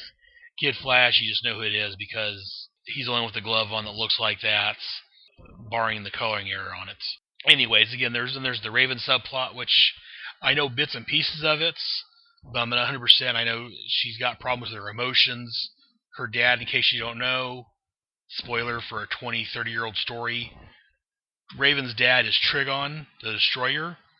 If you watch the old Teen Titans cartoon, he showed up in there. So she's got to watch. If she gets too angry, she's afraid she may succumb to the dark side, as it were. I like the Titans breaking up Scarpelli's, places of business, if you will. It's a very nice scene. I've said it before, and I'll say it again. George Perez, he's a magnificent artist. I love the artwork in this. But anyway, so the Titans are busting up Scarpelli's businesses. They report back to Robin. Nightwing. Report back to Robin that they couldn't find anything linking Scarpelli to it. Robin tells them, don't worry, it's all going just swell. We can tell this came out in the early 80s as Robin says the word swell. The last picture on this page, we saw Scarpelli talking to some of these guys on the phone, saying that he said if the kiddos are going to die. I don't know how many times I can say it, but yeah, you can tell by his face that he's angry. Very nice panel. The next couple pages, I've already talked about. I've told you what's going on there. Not much really to say there. We're introduced to the villains that I referred to earlier. All of them except for Cheshire, as far as I'm aware, are throwaway villains. I don't think any of them really show up anywhere else. Cheshire is a big in the future with the Titans. But the rest of these, I think they're just all throwaways for this story.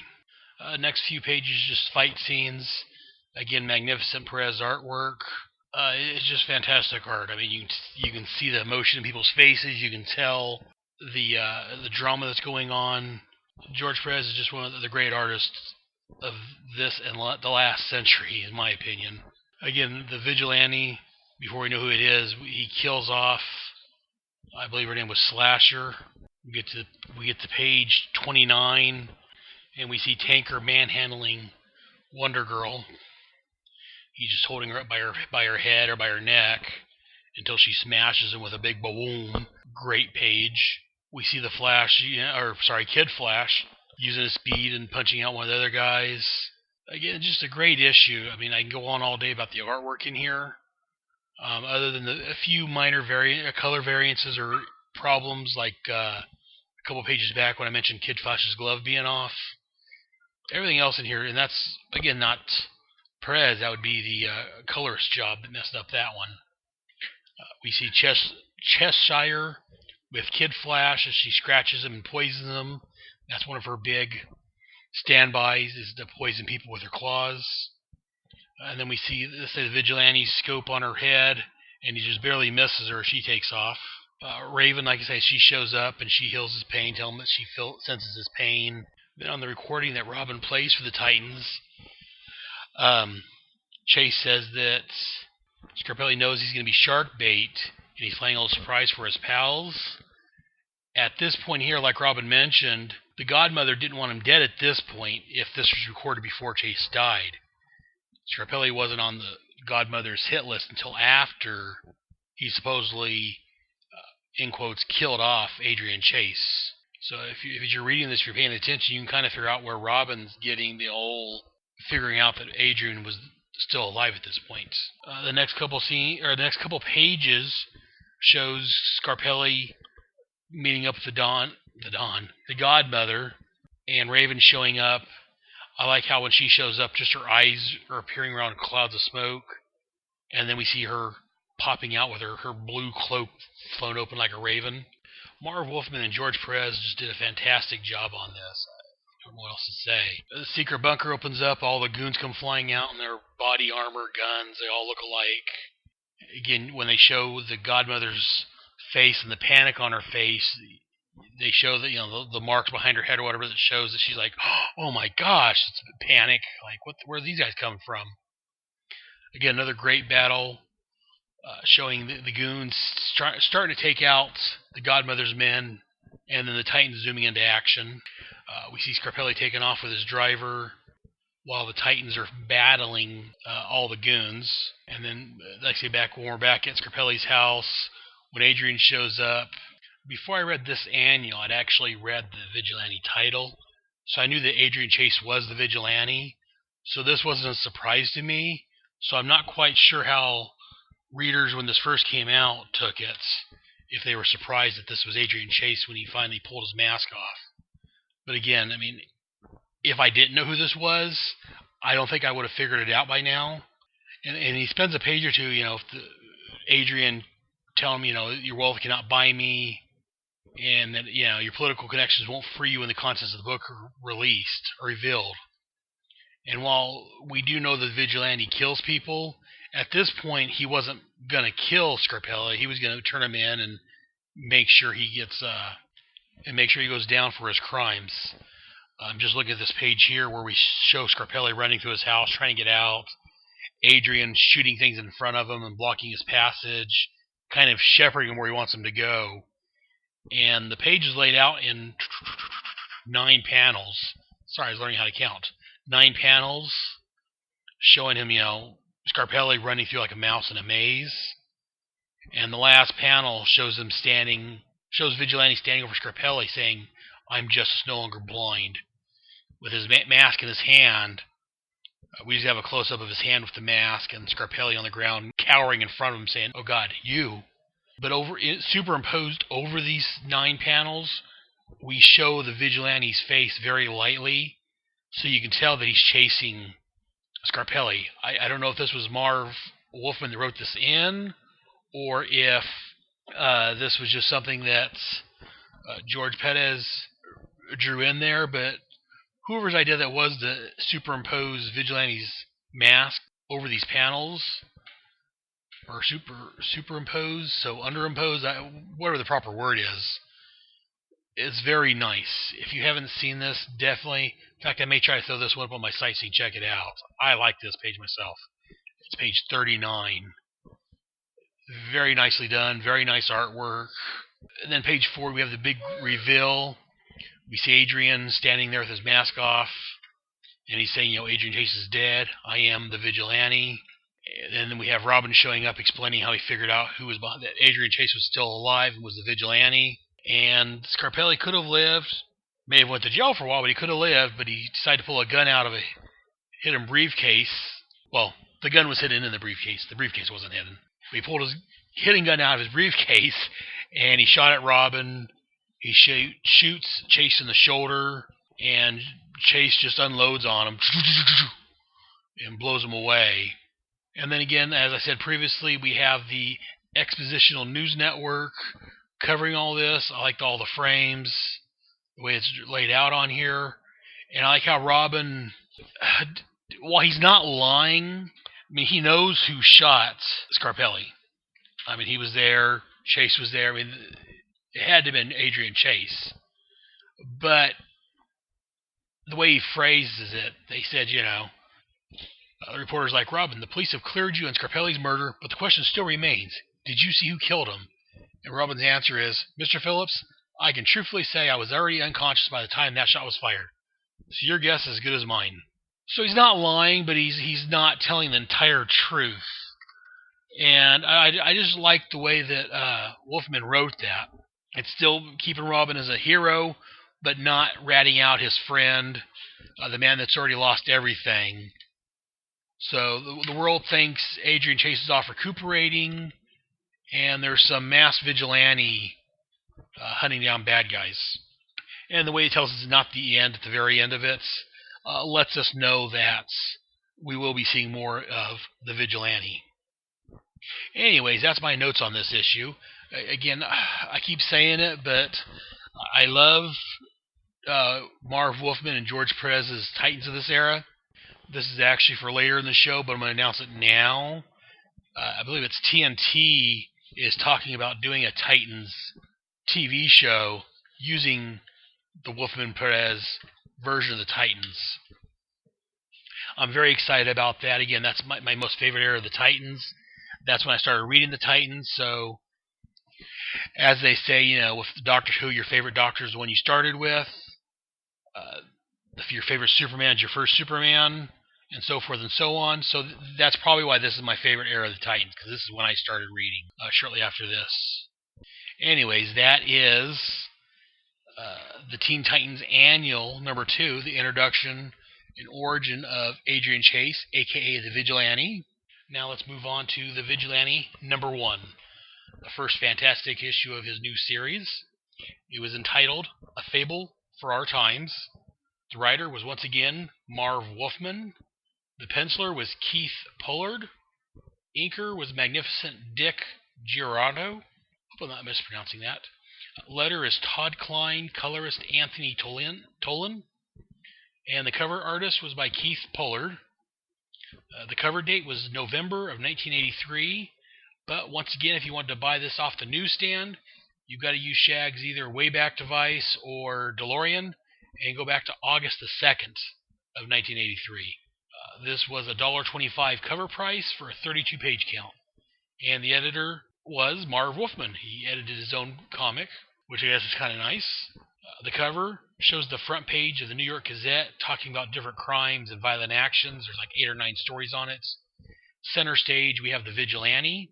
He's holding like a handgun. Don't ask me what type. I'm not up on type of guns. Anyways, a handgun of some sort, both hands pointed directly at us, the reader. Along the top it says, Spectacular First Issue. The first page gives us a little recap about Adrian Chase's murder. Basically the things we covered in the last issue. We then go on to a gentleman named Mr. Quilt and his hired killer, just known as Brand, who has an unfolding branding iron that he uses. Pulls it out of a pocket or whatever, he unfolds it. There's a little bee on the branding iron. Quilt's talking about family and how parents will protect their own. We then cut to a homey scene with a husband, wife, and their son. Brand busts in, says that the man's wife has something that Quilt wants. Brand threatens the wife, and the husband shoots at Brand. Brand runs out of the house telling Reynolds, the man, that he's a dead man and that Quilt gets what he wants. We then go to the trial of Reynolds.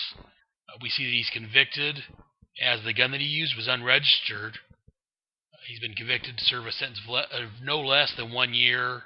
Reynolds is upset, saying that they've gotten to you, meaning Quilt's gotten to him, and that this is unjust. Quilt's house, where they're honoring the judge that convicted Reynolds, when suddenly Reynolds bursts in the window with a shotgun. Brand shows up behind him and kills Reynolds by shoving a brand through his back. That hot brand he has, he shoves it through his back and kills him. We then go to like a motorhome where we see Adrian Chase relaxing with his crew, in quotes. There's a woman called Teresa Gomez, whose nickname is Terry, who's apparently his research assistant, and some guy named J.J. Davis, who is the computer whiz, because this was the early mid-'80s, and everyone had to have a computer whiz. He's basically Adrian's microchip. The microchip's a Punisher, a supporting character, for those that don't know what I'm talking about. Anyways, we find out that Chase is stalking a man named Stryker. Terry approaches him and says that she would like him to help her friend, Epi, whose husband was murdered. Chase tells her that he only goes after men that are guilty, but they've gotten freed on a technicality, that he's just not a hired gun. He goes after certain people. She then tells him that Quilt was behind the murder. Apparently Quilt's someone that we can tell from this point is a thorn in his side, because this Chase changes his mind once he hears that. We see the Vigilante speeding away on his bike. A cop chases him because he's speeding, of course, and he loses the cop. We cut to Chase talking to Epi. She tells him that she worked for Quilt as a secretary and that he's afraid she knows too much. Also, that she mentions that, she's talking about Reynolds, her husband, how he was a great guy, how she was pregnant when they met, and how he married her anyways, not caring and raising the kid as his own. We then see Adrian blasting his way into Quilt's home, taking out a bunch of his men and fighting Brand. Brand's starting to get the upper hand, and he's about ready to take out the Vigilante, or Adrian, when Quilt tells him not to, and he treats Adrian like a guest. We even see him playing handball together. While they're playing handball, he tells the vigilante that Epi stole some records from him and has been blackmailing her. He says that her husband's death was a shame and an accident. Vigilante lets him know under no certain terms that he will be back for him, and that if he sees Brand again, he's going to kill him. And then he punches Quilt. He punches Brand and knocks him down. Vigilante goes back to Epi's place and sees that it's been cleared out. He then finds her at his dad's. He finds her at her dad's house, where she's trying to get some papers that she left with him. We see Adrian standing there holding up a file. We then get the backstory where we find out that Epi's son is actually Brand's, and that she was blackmailing him to leave them alone. She breaks down crying, and we see Brand standing outside the window. He tries throwing a couple of his brands in the window and hits them, but Adrian's able to pull them both out of the way. Chase ensues, where Chase follows Brand to an amusement park. Nice chase scene. Brand starts climbing up the side of a roller coaster with Chase chasing him, as it were. They get to the top, they fight a little bit, little run, fight, and then Chase ends up throwing Brand off the top of the roller coaster. We then cut back to see Chase back at Epi's place, where she's packing up, getting ready to leave the area, going to go to a different state, and he tells her not to leave, that she needs to stand her ground, that she can't be hiding in fear from Quilt for the rest of her life. Vigilante then breaks into Quilt's window by throwing one of his men through it. Adrian asks Quilt why he was after Epi. He says, she wasn't going to turn this in. She was happy to be out of your business. And Brand tells him that he just wanted his son back, that he's sorry he gave him up, or that he didn't follow up on it, and he wants his son back. Chase starts to leave when, again, much like last issue, Quilt pulls a gun out and starts to shoot Chase. Chase turns around and fires on him first and kills him. Unlike Star Wars, Greedo did not fire first. Well, that's right, he didn't fire first anyways. Anywho, that's a Star Wars joke. And that's how it ends. Chase guns him down when Quilt tries shooting Adrian. And that's the end of the episode. No, the issue. Now for my specific thoughts on the issue. Again, as I said, it's a very nice cover. It's very plain, but it gets the point across. Let's see, we got the newspaper, and all there is, there's an article about a hand severed in a subway attack. Terror stalks the streets. Lost, she's slain in autobound auto. Holocaust survivor, something. Model student killed for radio. Wild shooting spree at subway station. Landlord throws somebody through a sixth floor window.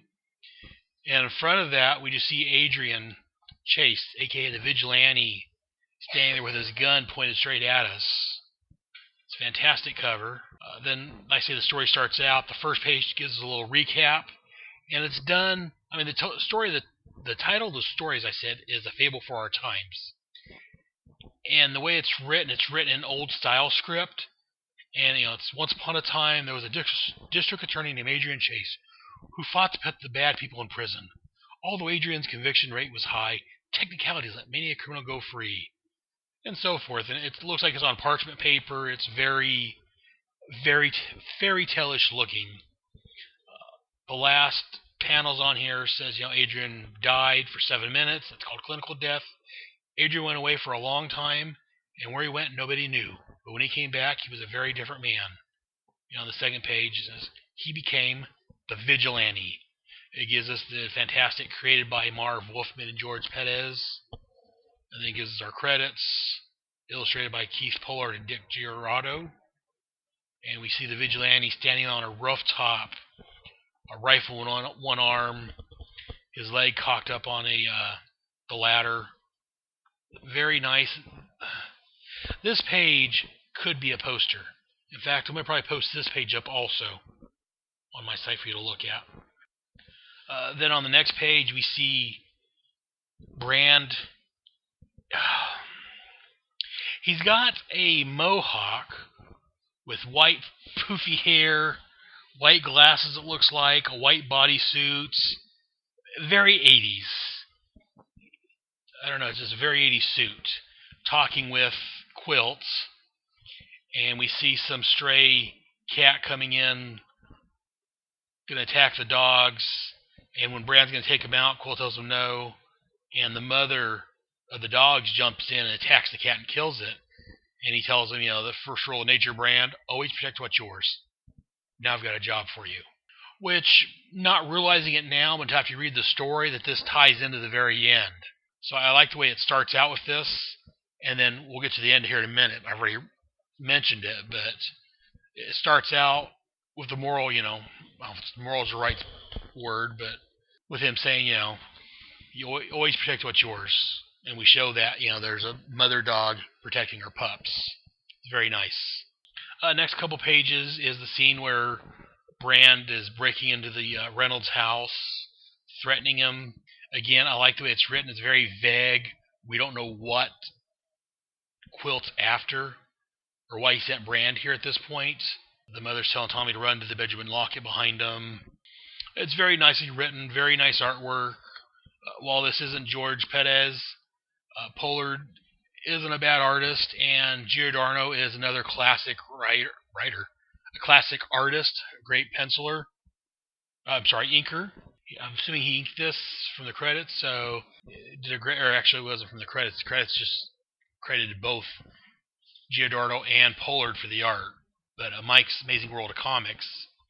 In case I forgot to mention, that's where I got all the information on this issue as far as when it came out, who the artist and all that was at Mike's Amazing World of Comics. But yeah, it's just a very great page. He's a great artist. Both of them, both Pollard and Giordano, are great artists. They did a great job on this. There's a close-up of Eppie's face when there's the brand iron close to it, and you can see tears coming down her eyes, sweat on her face. You can see the red glow from the branding iron on her face. It's very well done. Magnificent artwork. Then we go to the trial scene where the judge is, they said he understands the defense of the home. He felt he needed the handgun. He's not in trouble for that, but he is in trouble for having an unregistered gun, and apparently at this time in New York City, it's against the law to have an unregistered gun. So I don't quite know. I mean, that seems like a judgment call. I guess Quilts made sure that he would get the maximum sentence for it, whereas if it wasn't for Quilt meddling, it may have been the judge's discretion whether or not to let him go or not on the unregistered gun issue.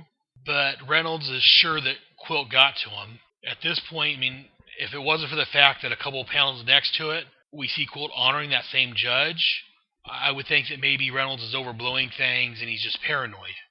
But apparently not, as he busts in the house, holding a shotgun, about ready to shoot either the judge or Quilt, when suddenly we hear, and he lurches in pain, and he falls forward onto the table, and we see the brand iron stick out of his back. We see that, I assume it's his clothes is on fire where the branding iron went through, smoke pouring off of it. Again, very, very great art. I keep saying that about these issues, but I can only say it so many different ways. I mean, I love the artwork in this series. Then we go to the big, fancy motorhome, where we see Adrian kicking back in the captain's chair, I believe it's called, contemplating his life. Quickly introduced to both Terry and JJ. Like I said earlier, everything from this era has to have a computer guy and a pretty girl. And, well, as Shag would say, Terry, she's hot. And I like how this is only the Vigilante's second appearance, but when she mentions Quilt's name, that changes his mind. He tells us, that he spent the better part of his adult life trying to put that corrupt buzzard away. And he immediately changes his mind, decides to take this case just because of Quilt being involved, which lets us know that he's had run-ins with Quilt before. I like the way his motorcycle comes out of the back of the mobile home, or motorhome. This is a motorhome, not a mobile home. It comes out of the back of the motorhome, he takes off. He jumps over a car, which I don't know is really possible the way he does it, but he jumps a car, it looks like, jumps down an incline and leaves the police car behind. And then when Adrian's talking with, or Vigilante is talking with Eppie, again, you can see on her face she's crying. You can tell one panel she's sad, and then she's getting upset when she's talking about how she's upset that Quilt killed her husband, and she's saying that she wants Quilt to suffer the way he's made me suffer. Vigilante, I want you to kill him for me. And then we see Terry talking to Vigilante, telling him that we don't have much information on Quilts, that there was actually much actual information or evidence that Adrian would have had him behind bars years ago. Apparently, Adrian's prosecuted 4 times, and each decision was overturned. And I like this line here. Adrian's like, well, I'm no longer DA, and my judgment won't be changed. Again, very Punisher-like of him. We then see him driving up to Quilt's gates, blasting with a missile off on his motorcycle. He's got a red motorcycle, and apparently it's equipped with, to me it looks like it's got either 4 or 6 missiles on the side of it. He launches one of them at the gate, which blows it off the hinges, just blam! Fantastic explosion scene there. He drives in, looks like there's guns now on the front of his motorcycle. So he drives in shooting, destroying all of Quilt's men. There's 2, 4, 6, 7, 8. No, 2, 4, 6, 8. Looks like 9 or 10 men. On these 2 panels alone he takes out. He then dumps his motorcycle as a bulldozer rolls up on him. He knocks that guy off. Then uses the bulldozer as 3 other guys try shooting at him. He knocks... Actually, no, there's 4 guys shooting at him. He knocks him to some wet cement, and actually in the cement there's 1, 2, 3, 4, 5, 6, 7. I'm losing count here. Looks like there's 7, 8 men that he's knocked into the cement. And then he finally confronts Brand. They do a little fight. Brand, again, for his weapon, uses that handheld branding iron he has. And Vigilante starts to get the upper hand. He knocks the brand out of his arm. But then they go crashing through Quilt's window. And Brand's got another brand in his hand, holding it next to Vigilante's face before Quilt stops him. And, I mean, Quilt's being very cordial. He says, please follow me. Or he says that Vigilante's his guest.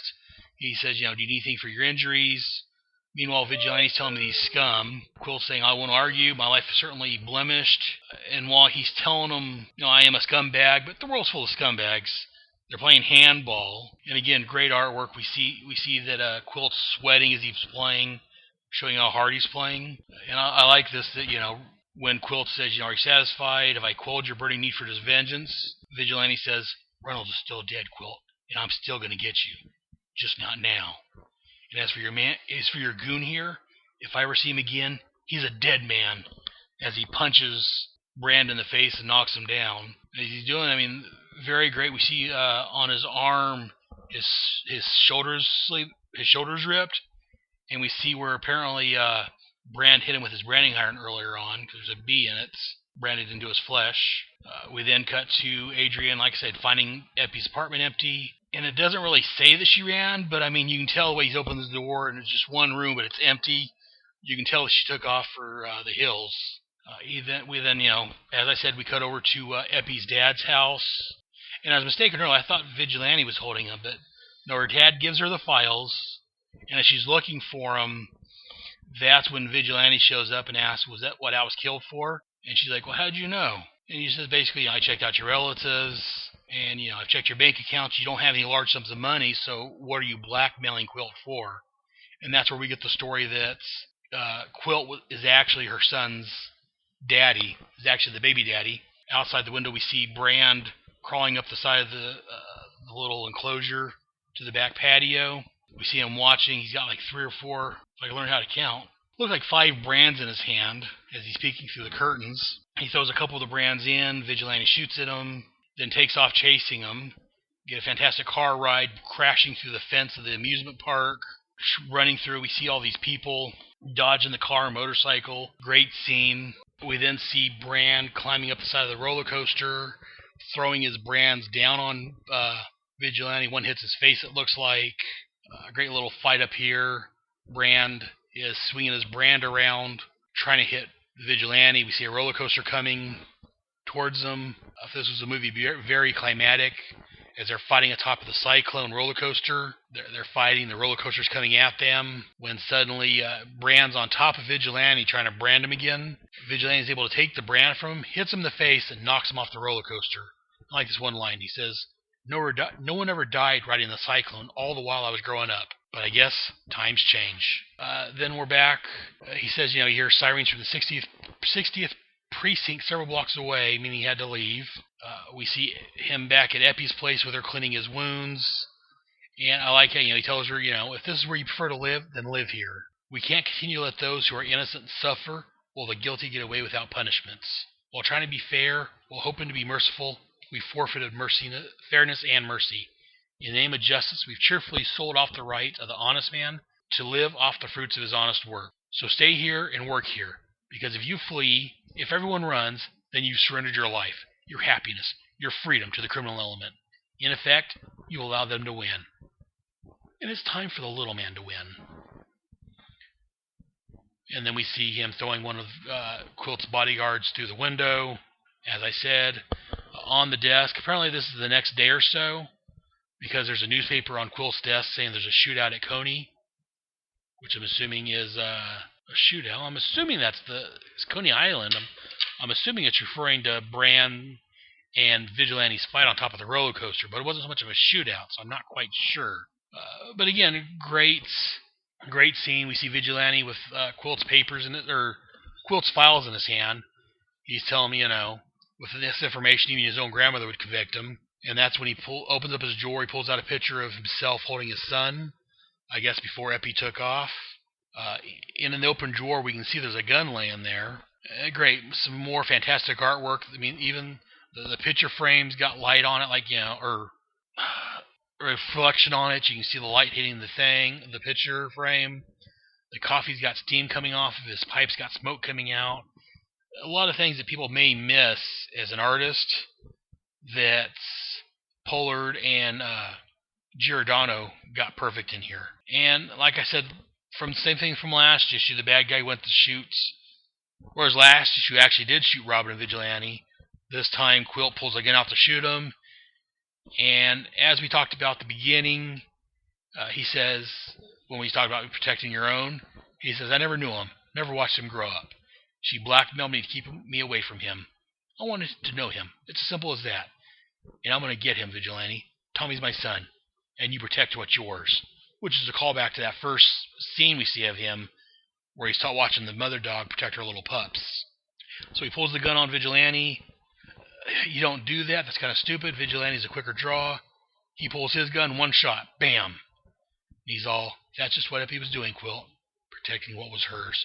As he walks out, all we see is Quilt's hand on the desk with the gun in it limp. We see the picture of Quilt and his son falling into the box next to the desk full of puppies. Nice little scene. And that's the end of the issue.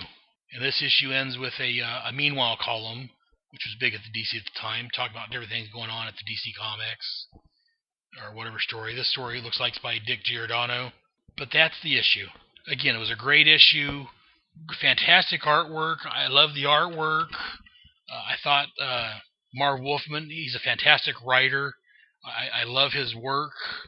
Even when he got bad near the end of his Titans run, when he got tired and just didn't know what to do with it anymore, it was still better than a lot of stuff coming out nowadays. But anyways, that's the end of that issue. First issue of Vigilante.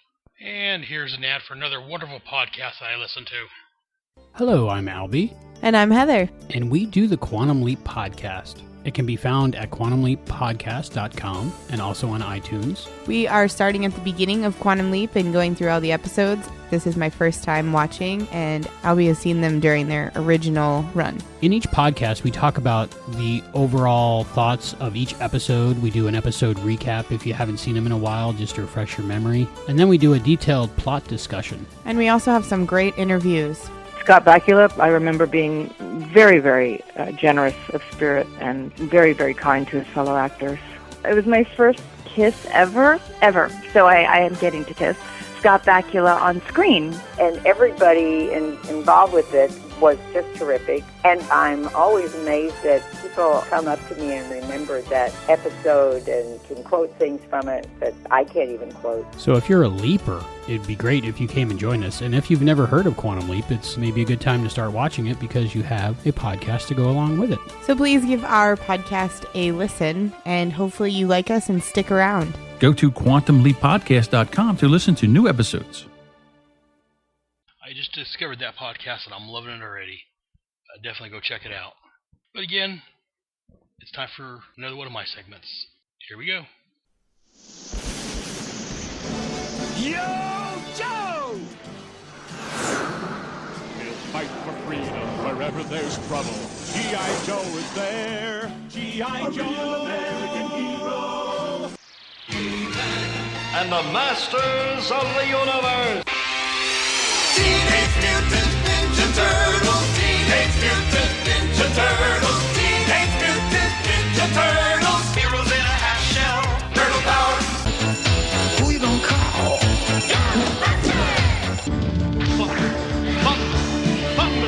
Thundercats. Transformers. More than meets the eye. Autobots raise their battle to destroy the evil forces of the Decepticons. Whatever the challenge, they are ready. The Centurions Are the visionaries. I am Dungeon Master, your guide in the realm of Dungeons and Dragons. And now Geekin' with Head. Now I know. And knowing is half the battle. G.I. Joe! And here we go with Geekin' with Head. What'd you guys think about that intro? Let me know what you think. Send me an email with your thoughts on my intros. Anyways, it's been a while since I've done an episode. Between family obligations and working on my damn back patio and life in general, I've been a little delayed, but some of this news is kind of old, but it's still geeking news that Brotherhead's going to mention. So at this point, from last I heard anyway, The Rock, Dwayne Johnson, is confirmed to play Black Adam in the upcoming Shazam movie. I think he ought to do pretty good at that. I think he's got the right look. Hopefully they let him grow his hair out if he can. I don't know. Some people can, some people can't. And goes more for the hair look too, but I think he'll do good. Dominic Purcell is going to be Heatwave in the Flash TV series that started this last week. Speaking of which, I saw that the first episode, the pilot episode, very, very good. I'm very excited. I've seen it like 5 or 6 times now, I think. A couple for myself. I had to watch it once with my son to give him a pop-up video of it and give him information on it. But no, it's a very good show. If you haven't watched it yet, find it, watch it. Fantastic show. DC Comics is in talks with TNT about doing a Pettis Teen Titans TV series, live action. As I mentioned earlier in What's in Head's Long Box, I really liked the Wolfman Pettis Titans series, so I'm very excited about this. Also, at first I was a little disappointed, I guess I can say, because it's on TNT, and Kid Flash, who in theory should show up some point in Flash, and Speedy, Red Arrow, Arsenal, whatever you want to call them, is over on Arrow, over on both of those on the CW. So I'm like, well, they won't be able to use them, so I don't know how great it's going to be. But I was reading, and apparently TNT and CW have the same corporate owners somewhere up above, so it's a possibility that they could still cross over. So it makes me even more excited. Also on, I believe it's CBS, is in development with a Supergirl TV series. Again, very excited about that.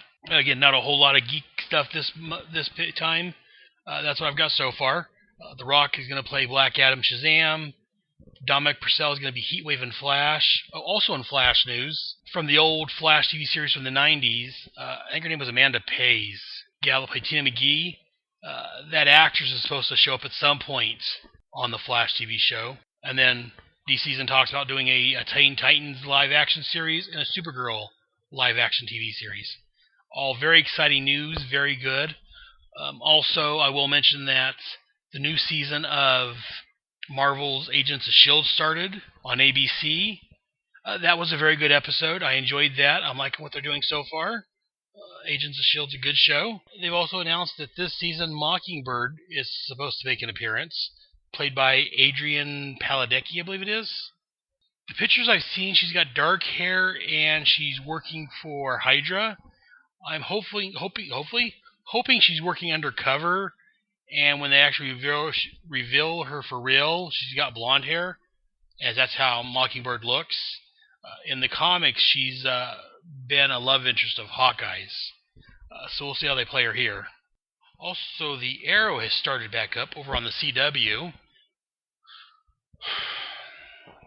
Don't take that pause the wrong way. I'm liking Arrow.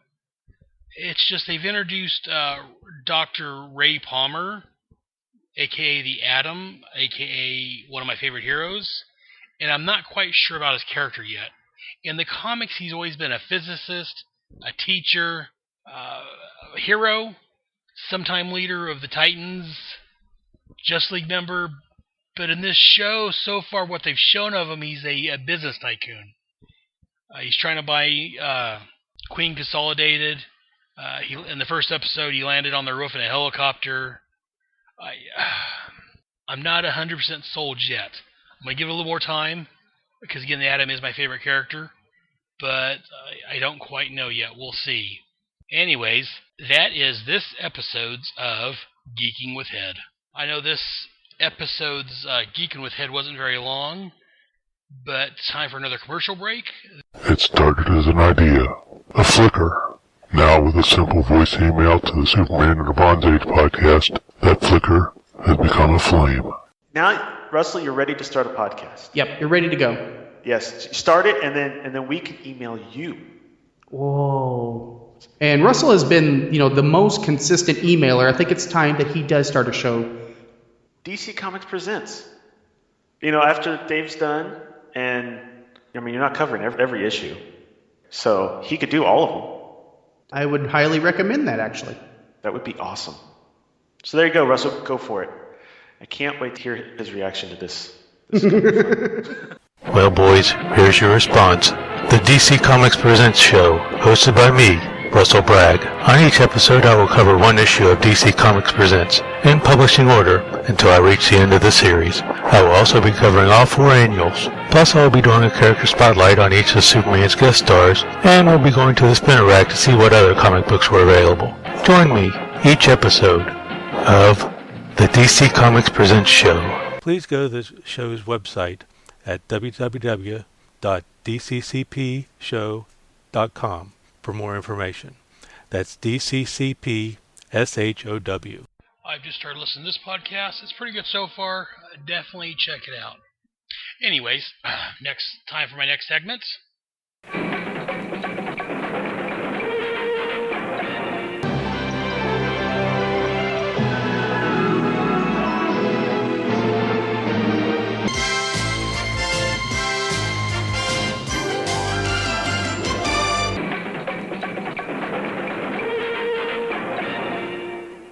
At the Movies with Head. How's that for an intro? This episode's of At the Movies with Head, we're going to talk about The Flash. I've mentioned it many, many times before. Seen the pilot numerous times. Now I get to talk about it. The Flash, in case you've been living under a rock and don't pay attention to me, is a new show on the CW. It's based on DC Comics' Barry Allen the Flash, one of the great superheroes of our generation, actually of any generation. I originally saw this about a month and a half ago, a screener copy, and then I actually watched the premiere pilot episode on the 7th, last Tuesday. Fantastic movie, or show. I guess I'm not bearing the lead on this. It was a spin-off of CW's Arrow. Barry Allen showed up in episodes 8 and 9 of Arrow during season 2, and then during episode 19, entitled The Man Under the Hood, a couple of the Flash's supporting characters showed up, Caitlin Snow and Cisco Ramon, who are, as I said, supporting characters in The Flash. Anywho, I'm going to go ahead and review the first episode, the pilot episode of The Flash. Warning, if you want to avoid spoilers for the first episode, you may want to jump ahead. I was going to do this review with my wife, Michelle, but due to our work schedules, having a 6-year-old, we haven't had time to get together to record this. Usually, by the time she gets home, we're doing dinner, then we got to put our daughter down, and then we have an hour or two of snuggle time before it's bedtime, so we can get up in the morning and start the day over. So, I'm going to end up doing it by myself. I just want to say that I am a longtime fan of The Flash. My first Flash was Wally West. I mean, I'd read the appearances here and there of Barry and some pre-crisis stuff, but when I started collecting, my first Flash I collected was Wally West. I also had a couple issues of the Trial of the Flash, so I went and bought every issue of that, and I enjoyed that. A lot of people complained it went on a bit too long. It may have, but I enjoyed the Trial of the Flash. The Flash was on trial at the end of his series for murdering the Reverse Flash, who is his archenemy. I may do a quick review of that later on during one of my sections of What's in Ed's Long Box. But anyways, like I said, I really enjoyed the Flash. He's one of my probably top 5 characters. Before I review the actual episode, I'll give you a little background on the Flash. Barry Allen the Flash was first appeared in Showcase number 4, October of 1956. He was the second character to use the name The Flash.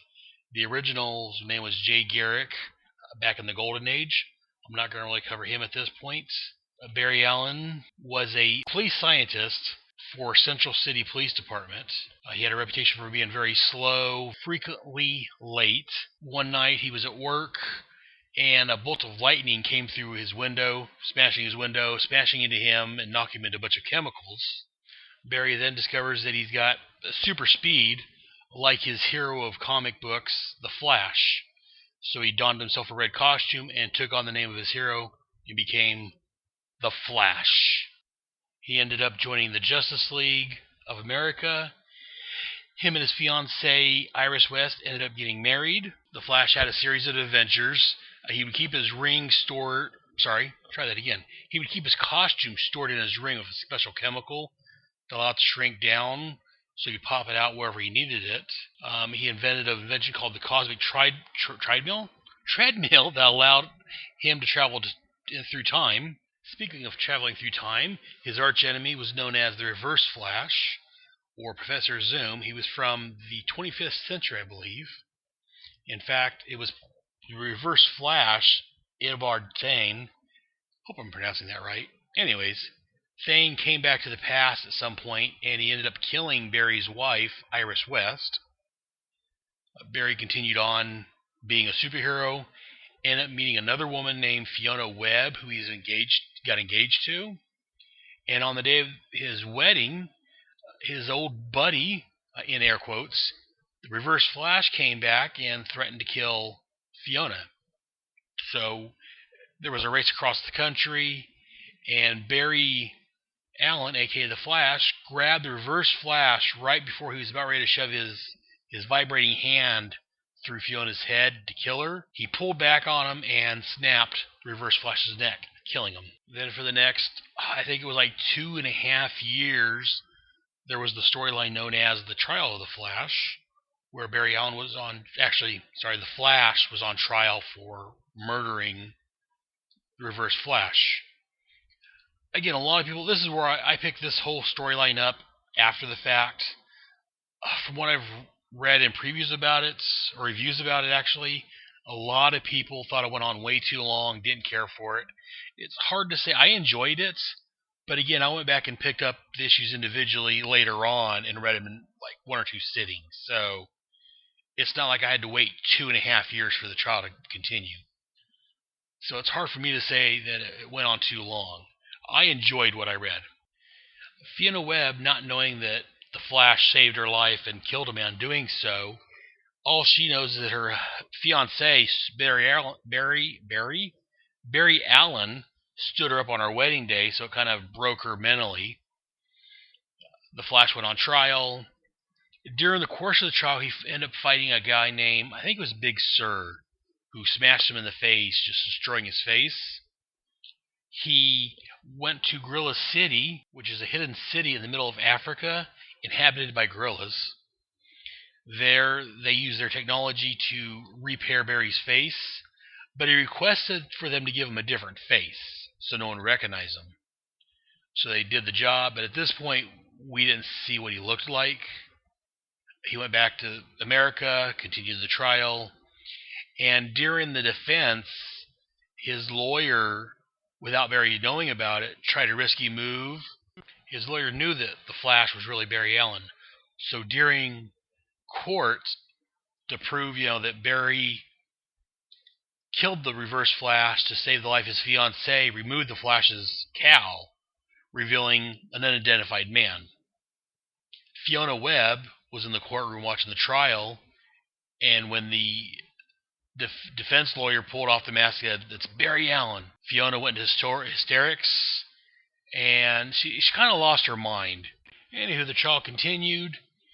Barry Allen is found guilty of the murder, but during the trial, he's told by one of the jurors, who's being possessed by someone from the future, that the Reverse Flash brainwashed the jury into finding him guilty. So Flash ended up fleeing the trial. He's then attacked by the Reverse Flash and realizes the answer to the mystery and restoring his good name line in the future. So the juror uses a time travel device to send them to the future. There they discover Abracadabra, another Flash villain, was actually disguised as Reverse Flash, trying to ruin the Flash's good name. Defeating Abracadabra, he returns to the future, where he finds his wife Iris is alive in the 30th century. Apparently when she died, her spirit was drawn to the 30th century and given a new body. In fact, she's the one that her mind after was also sent back to the past and was inhabiting the juror that was assisting Barry. It gets a little confusing. Also during this time, we find out that apparently Iris originally was from the 30th century. It was sent back to the past and adopted by the West family. Again, it gets a little confusing at times in there during this, but then in issue 350 of The Flash, the judge finds out what happened. The Flash is cleared of all charges. Flash is reunited with Iris, and they end up in the 30th century to live out the rest of their lives. And the final issue ends with the Flash and Iris kissing passionately, in the caption reading, "And they lived happily ever after." For a while. For a while is just because a month later we would start with the Crisis on Infinite Earths. And during the Crisis on Infinite Earths, issue number 8 to be exact, the Flash makes his final run. He sacrifices himself. I'm spoiling a story that's this next year will be 30 years old, if I'm not mistaken. So I'm spoiling a 30-year-old story.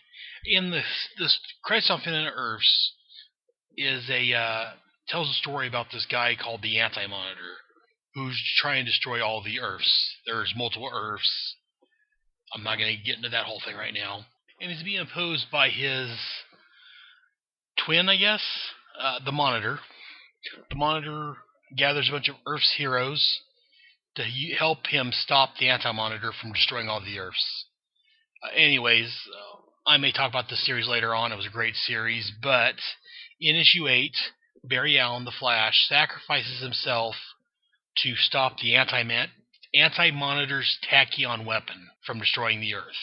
And then his protege, Kid Flash, takes up the mantle of the Flash, and he was the Flash from 86 until early 2000s when they brought Barry Allen back to life. I believe it was in 2009 in Jeff Johns' Flash Rebirth.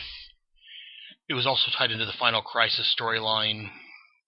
And then in 2012 they had DC's big new 52 DC Universe revamp where they eliminated Wally West, the Kid Flash, and Barry Allen is the Flash again, no longer married to Iris. They basically restarted all of Barry's stories. So Barry never died, saving the universe, or the multiverse, the whatever he saved. And the only reason I bring up the New 52 is because some of the stories, some of the elements from the new TV series draws from the New 52. It draws from the old DC Universe. It draws from some of Wally West, the Kid Flash who became Flash I mentioned. It draws from some of his stories. But anyways, that's a quick, brief review of the history of Barry Allen, a.k.a. The Flash. As mentioned previously, The Flash is a spin-off of CW's The Arrow. The pilot was written by Berlinetti. Hope I'm pronouncing that right. He was involved with several other superhero shows, such as the Green Lantern movie, the TV show No Ordinary Family, Arrow, and Tomorrow People. And also was written by Kreisenberg, who's written a few comics. And then, of course, Jeff Johns, who, if you're into comics, you know he's big into DC Comics. As I said, he wrote the Flash Rebirth storyline, which kind of brought the Flash back. He wrote Green Lantern Rebirth. He's big into revamping and bringing characters back from the Silver Age. And it was directed by David Nutter. In brief, the premise is forensic scientist Barry Allen witnessed his mother's death when he was a boy. She was killed by a whirlwind. His father was falsely convicted of the crime. Barry was taken in by Detective West. Barry is investigating strange and unusual crimes, trying to find his mother's killer. A particle accelerator explodes, causing a storm in which lightning strikes Barry, knocking him into chemicals in his lab. He awakens 9 months later, changed. He now has the power to move at superhuman speeds. But he's not the only one changed. He's dedicated his life to protecting Central City with the help of a few close friends and associates. Now for your cast of characters. Grant Gustin is Barry Allen, a.k.a. The Flash, an assistant police forensic investigator. Candace Patton as Iris West. Rick Cossett as Eddie Thawne. Thawne's past is a mystery and he harbors a dark secret. Danielle Panabaker as Dr. Caitlin Snow, who lost her fiancé to the particle accelerator. Carlos Valdez as Cisco Ramon. Tom Cavanaugh as Dr. Harrison Wells. Jesse L. Martin as Detective Joe West. John Wesley Shipp as Henry Allen. Michelle Harrison as Nora Allen, Barry's mother. Patrick Sabogu, I'm probably mispronouncing that, sorry, is cast as David Singh, Central City Police Captain. Robbie Amell has been cast in a reoccurring role as Ronnie Raymond, a maintenance worker at Star Lab and Caitlin Snow's fiancé. William Sadler portrays Simon Stagg. Wentworth Miller is Leonard Snark.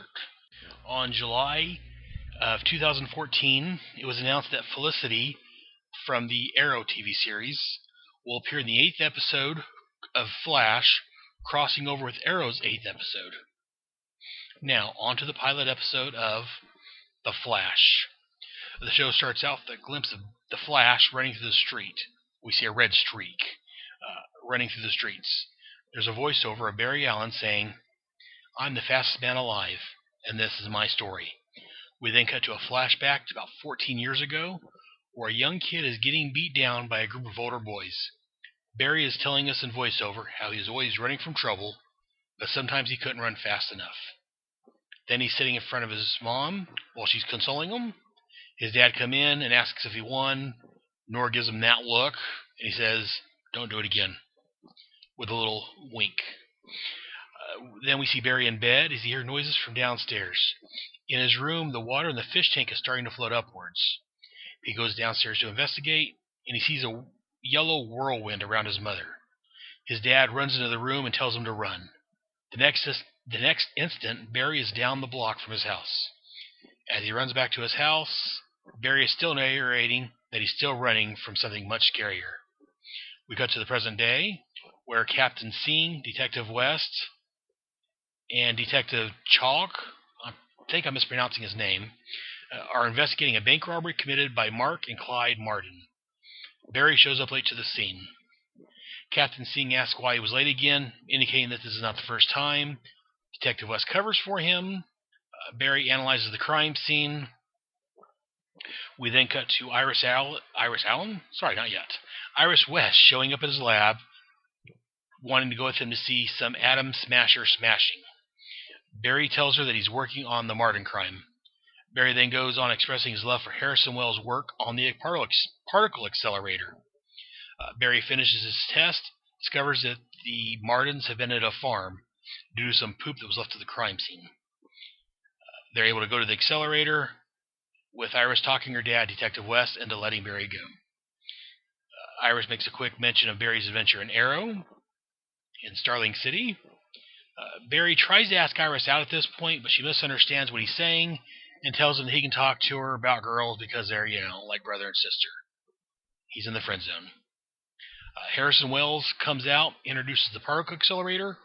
While watching the accelerator, some young punk runs up and steals Iris's laptop bag. Barry chases him, gets knocked down for his trouble. Eddie Thawne shows up and catches the kid. He says, "Do you want to find out if you're faster than bullets?" We find out that Eddie is from Keystone City. West and Chal, that's West's partner's name from earlier, they find Martin's car at a farm, just like Barry suggested. We come back to Barry in his lab, looking at his board of his mother's murder. We also see there's a note on there, or an article on there, saying his dad was arrested and convicted of the crime. Back at the farm, Clyde starts shooting at the police and ends up shooting Charles. Him and Mark take off in a plane. Back at Barry's lab, Linda Park is on TV telling how there's a problem with the particle accelerator. It then explodes into the sky, unleashing an energy wave. Back at the farm, we see the wave hit the plane, demolishing it in the air. Back in the lab, we see chemicals starting to float in the jars, kind of like in the flashback scene. Suddenly, Barry is struck by lightning and smashes through the shelf of chemicals. Then we see The Flash title screen. Cut to 9 months later, we see Caitlin Snow and Cisco Ramon looking over Barry's body, running some tests. Suddenly, Barry wakes up and finds out that he's in the Star Labs. He gets up, and Caitlin mentions that he was hit by lightning. Barry looks at himself and comments that lightning gives you abs, because he's more cut and buff than he used to be. Caitlin tells him how he's been in a coma for 9 months, and his body's been going through changes. Harrison Wells comes out, now in a wheelchair. He mentions that FEMA shut down Star Labs. He's showing Barry around. They pass a cage that says Grodd on it, a gorilla cage. Harrison Wells explains what happened. When Barry was in the hospital, he was going to cardiac arrest, and at the same time the hospital would lose power. But he wasn't flatlining like everyone thought he was. His heart was beating too fast for the instruments to pick up. Detective West and Iris, allowed Star Labs to take Barry to their labs to monitor and help him. Barry leaves, finds Iris at a coffee shop. She's surprised that he's still alive.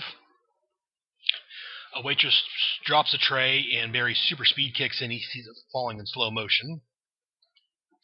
We then see Clyde is alive and robbing banks using some weather powers, causing a storm in the building. Barry and Detective West reunite. We see there's a tribute to a Chire set up at the police station. While at the station, a criminal grabs a cop's gun from his holster. Barry stops him at super speed. He then leaves and goes for a run really, really fast. He ends up crashing in the back of a laundry truck. We then cut to Ferris Air. Barry in Star Labs is testing his powers. When I say Star Labs, I mean Harrison Wells, Cisco Ramon, and Caitlin Snow. When asked what they do, Cisco explains that Wells and Caitlin are basically the minds. And when asked what he does, Cisco says, "I make the toys." He brings out an earpiece. He says it's to help monitor his vitals. It has a radio and a camera. Caitlin tells him how the explosion killed her fiancé. Barry then takes off, and things are thrown around, and Cisco's knocked over. They say he's running over 200 knots an hour. While running, Barry flashes back to his mother's murder. He crashes into a water barrel. We then see Detective West and Thawne talking. This is the third similar robbery in a month. Back at Star Labs, we find out that Barry had a fractured hand when he crashed into the barrels, and that he healed in 3 hours. Barry tells the Star Lab gang about his mom's murder. He says he saw a ball of lightning with a man inside it. We find out that his dad is in prison in Iron Heights. He wonders aloud that if the murderer was like him. Harrison Wells says that no one is like Barry, and that Barry is one of a kind. We then find out at this point that Iris and Eddie Thawne are dating. Barry sees them kissing and finds it out. Iris asks him not to tell her dad. We then see Barry and Iris walking when a car zooms by with Clyde Martin driving. Barry runs up, leaps into the car, and causes them to crash. Clyde causes a fog bank that causes another car to crash into them so he can get away. Barry tells Detective West that Clyde was responsible and can control the weather. lied? That's West. West doesn't believe him now and says he doesn't believe him when he was a kid. Then Thawne shows up with an eyewitness sketch showing Clyde. Barry confronts Harrison Wells about the accelerator and the possible creation of other superpowered people. Will tells him that when the particle accelerator exploded, a dimensional barrier was breached, unleashing different types of energy. They're using the term metahumans for people with powers. Cisco says that he thinks it's cool. Barry says no, it's not. Wells doesn't want Barry playing a hero. He wants to study him to help other people. Barry then runs to Starling City. As he gets to the signpost, his jacket catches on fire. He pulls it off. We then flash back to his dad getting arrested, Barry going in and seeing his mom's corpse. And at this point, we find out that Barry Allen has been telling his entire story up to this point to Oliver Queen, a.k.a. Arrow. Although he tells him that he's going to make mistakes, he said that he thinks the Lightning chose him. He can be better than Green Arrow. He can inspire people and make a difference. He can save people in a flash. Barry should take his own advice and wear a mask. Barry then asked Star Labs for help. He said he's been going over the cases for the past 9 months. Cisco shows Barry a suit. It was originally made for firefighters and emergency personnel. Detective West and Thawne find Clyde's farm hideout. Clyde tells him that he's a god. West says, "Why would God need to rob banks?" Clyde says, "You're right. I've been thinking too small." He then conjures up a tornado. Barry shows up and saves Detective West from a flying roof. Martin, in his storm, his cyclone, is headed towards the city. Barry says that he can try to untwist the tornado by running reverse around it. Star Lab people tells him that he needs to run over 700 miles an hour. First time he tries, he's thrown to the side. Wells then shows up on the mic and gives him a little pep talk. He tells Barry, "Run, Barry, run." Barry then gets up, runs around the tornado in the opposite direction, and untwists it. Clyde says, "You're like me." And when he tries to shoot Barry, Detective West shoots him first. So Detective West knows that Barry is the Flash. He tells Barry Allen that he's sorry and that he believes that Henry, the Flash's dad, is innocent. He also tells him, "Don't tell Iris, I want her safe." Barry visits his dad in jail. Henry asks Barry if he got into a fight and did he win. Barry tells Dad that he's onto his killer and he won't be in jail long. Henry tells him to let go of it. Live your life. Back to Star Labs. On the TV, a banner says, "Red Streak saves family." Cisco adds a lightning bolt to the costume. He says it so the costume isn't boring. We then see Barry talking to his dad. And he says that he's proud to be his son. They express their love for each other. It ends with Barry monologuing. "My name is Barry Allen. I'm the fastest man alive. A friend gave me an idea for a name. I have a feeling it's going to catch on." And then we see the Flash logo. That was my lightning. The epilogue. West rolls up to a hidden room and then suddenly stands up in his chair. He pulls up a hologram of a newspaper dated April the 25th, 2024. The headline reads, "Flash missing, vanishes in crisis." Other stories on the page talks about Red Sky's vanish, and another one talks about Wayne Tech and Queen merging. And the show ends for that episode. That's the summary of the show. Now for my thoughts and my comments on it. First, I'll say I enjoy the casting. I think that Grant Gustin's doing a fantastic job as the Flash, and Barry Allen. Candace Patton is doing a good job as Iris West.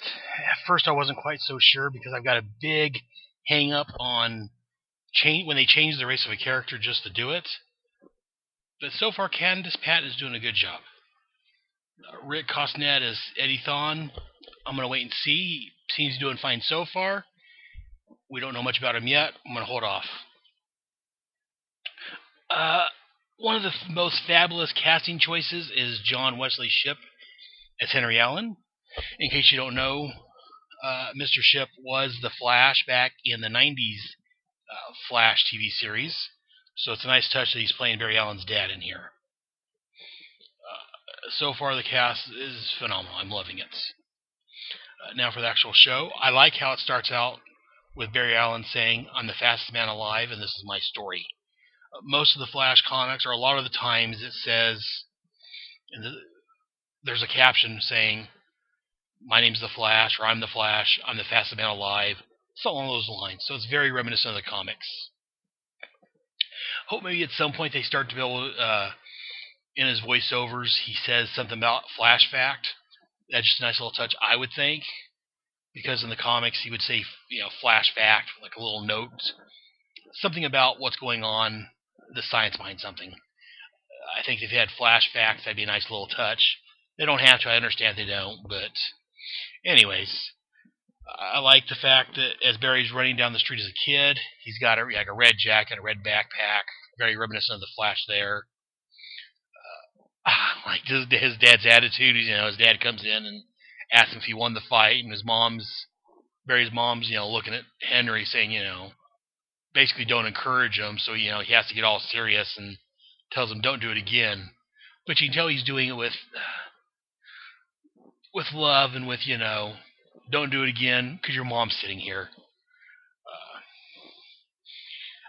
I like what they did with the Whirlwind killing Barry's mom. This is from Flashpoint and I believe the new 52 continuity. In the old DC universe, Barry's parents are still alive. So this is Jeff Johns' idea. He's working on the show, so of course he's bringing it in. In the comics, again, this is all spoilers, so cover yours if you don't want to know. In the comics, the Reverse Flash comes back to the past and kills Barry's mom, basically to mess with him. Also, I think I mentioned earlier, in the original continuity, the Reverse Flash also killed Barry's first wife, Iris. So I like how they're going with this. They're using a lot of elements from the comics. I like that he shows up. The first time we see him in present day, he's showing up late to the crime scene to work. Again, that's very Barry Allen, very comic booky. Barry was known for constantly being late, so I think that's a nice touch. Captain Singh and Detective Char, I can never pronounce his name. Those are elements from the current continuity, the new 52 comics. Detective, I don't think they've ever really mentioned Detective West or Iris's dad in the old stories or anything, but I could be mistaken on that. Then when Barry analyzes the crime scene, I like the way he gets down. They show the way his mind works. They show him looking at things and analyzing. We show measurements popping up. It's just a really neat scene. I really like that. Then we have Iris West asking about the Atom Smasher smashing. I don't know, because it is an Atom Smasher. I don't know if that's the reason she said Atom Smasher, or if it's a reference to the DC character Atom Smasher. There is a character called Atom Smasher, so whether it's just she's referring to the particle accelerator, or whether it's an inside joke to the character, I don't know.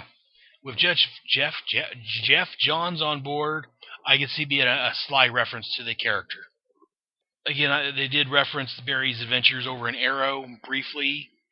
Iris asked about, how his trip to Starling City go, or did he do it just to make her dad mad? At the end of all this, I'll make some comments about that. And poor Barry, he really likes Iris. He cares for her. He wants to be more than friends, but she's put him in the friend zone. Barry, sorry, buddy, you're stuck there for quite a while. I'm sorry. I like the fact that even before he becomes a hero, Barry shows he's got heroic inside of him as he tries to get back Iris's laptop bag. I also like Eddie Thawne's comments about, you want to find out if you're faster than a bullet. See, it's a Flash TV show. Very nice. As I mentioned, Eddie Thawne on the show is from Keystone City, the transfer. Keystone City in the comic is the home of Jay Garrick, the original Flash, and it's Central City's sister city. They're like right next to each other. Like there's a bridge separating the two in current continuity. Originally, they were, I guess, in the same place, but separated by a dimensional rift because they're on different Earths. But anyways, I liked the fact that they pointed out Keystone City. Very nice. I like the flashbacks. Hopefully they don't do it too much. I mean, Arrow's really big on doing flashbacks to stuff that happened 5 years ago. Hopefully the Flash kind of tones that down a little bit. But I'm liking it so far. It gives us some background on it. As I said, back when Clyde was shooting at the police and they took off in the airplane, we show Clyde jumping the plane and taking off. I'm assuming his brother Mark was flying the plane. In the comics, Mark Martin is the one that becomes the Weather Wizard, the bad guy. So I'm assuming it's both of them in the plane. Back at Barry's lab, where Linda Park is on TV talking about the accelerator. Linda Park, for those that don't know, is also from the comics. She was around during Wally West's tenure as the Flash. In fact, they hooked up and got married and had a couple of kids. So I like seeing Linda Park showing up in here. Only, I'm going to say problem, but it's not really a problem, is that Wally would probably still be a young kid if he shows up, and Linda Park's an older reporter already, so I mean that kind of make it hard for them to get together, but they may not at this point. I don't know. But I did like Linda Park showing up. It was a nice touch. I like when the storm's going to be coming on. Barry's trying to close up the window. There's like a huge skylight, and he's trying to close it up with the metal barrier. As he's doing it, that's when he sees the chemicals starting to float in the vials, and it reminds him when he's a kid. And lightning hits him, knocks him to the chemicals. Except for the particle accelerator, this is all very much straight out of the comic.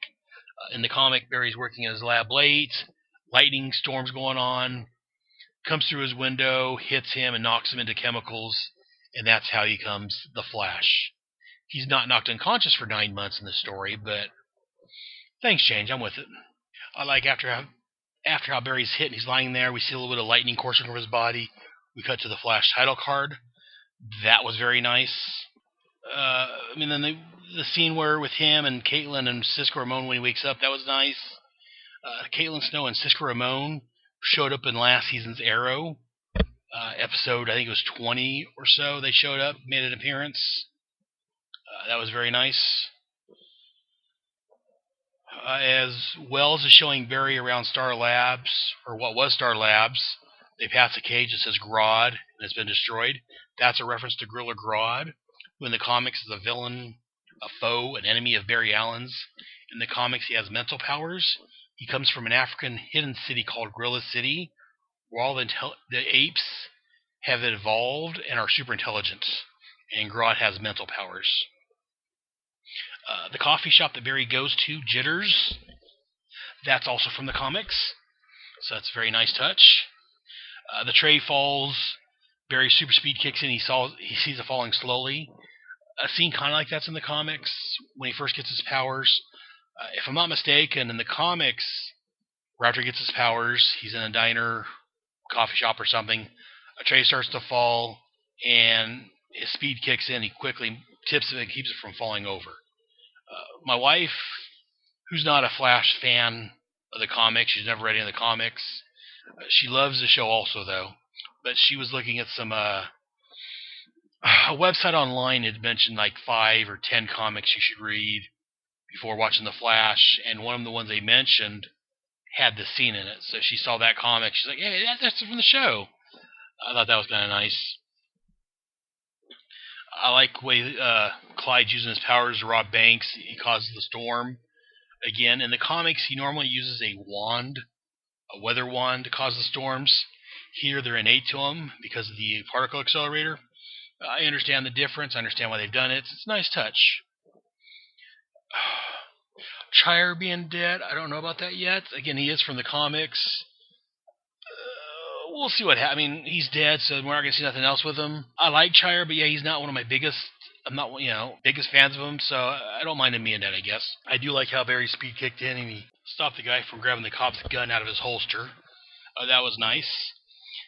And then when he leaves and he takes off at super speed and he crashes the back of the laundry truck, that kind of reminds me of the old Flash TV series. When he first found out his powers, he didn't crash the back of a laundry truck, but he was walking his dog on the street, And then all of a sudden he took off running, trying to catch a bus or something. I forget now.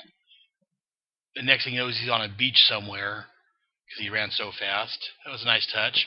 Also, the laundry truck he ran in the back of was Gambini's or Gamblini's, something like that. I could never pronounce the guy's name. Gamblini's laundry or something like that. In the comics, Gamblini, however you pronounce it, is the guy that makes all the suits for the supervillains. He used to show up and villains would come to his tailor shop, however you pronounce it, and then he would make them their costumes. So that was a nice touch, a nice little throwaway gag there. I like that. Ferris Air, if you're not familiar, Ferris Air is from Green Lantern. That's the company that Hal Jordan works for, ran by his girlfriend's dad, and eventually his girlfriend, Carol Ferris. So that was nice that they included Ferris Air. The earpiece that Cisco made that monitors his vitals, has a radio and a camera built into it. It's very much like the ship version. I mean, everything they're bringing out for the costume has its reasons. In the comics, because it looks so cool. But here, he says that, and he made it look like a lightning bolt to make it look cool, but the actual earpiece serves a function. That's very nice.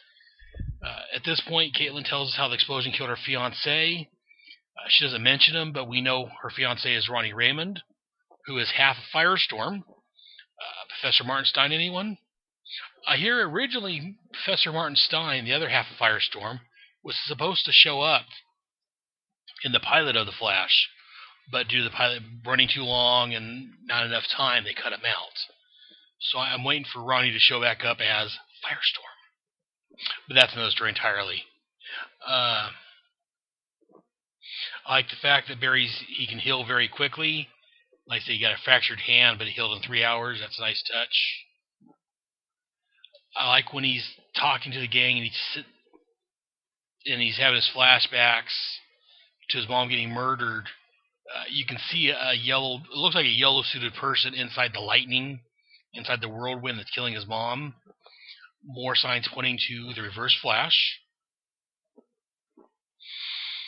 Iris and Eddie dating. I don't know how I feel about that. I know from the comics that Iris and Barry are supposed to end up together. Again, original continuity, but that's what I go by. She's dating who I think is going to be the bad guy.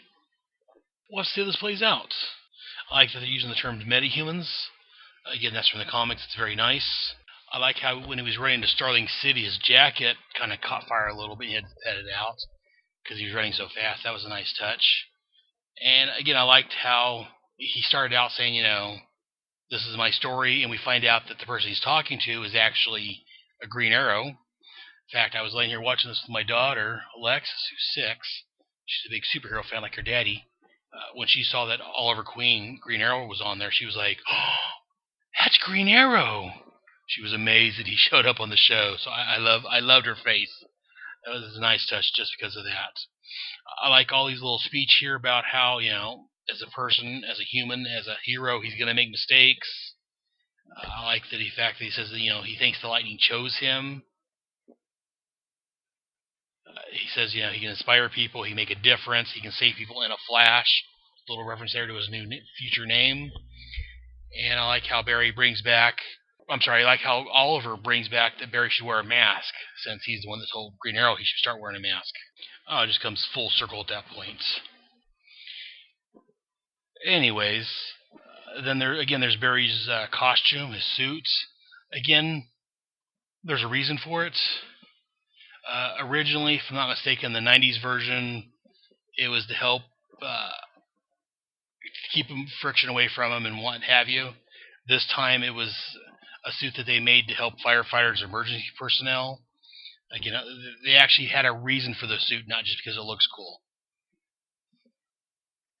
I like Detective West and Clyde's little exchange. West's like, why the hell would God need to rob banks? I don't understand. I like the way that Jesse Martin delivered that line. It was very nice. I like the Twister. I like Barry running reverse and unwinding it. That's very much from the comics. Every time a tornado shows up, Barry's got to take it out. He runs in reverse and basically unwinds it, just wipes it out. That's very nice. I love the fact that he did that. I also like the fact that Detective West, he tells Barry that he believes in him. He believes that his dad's innocent now.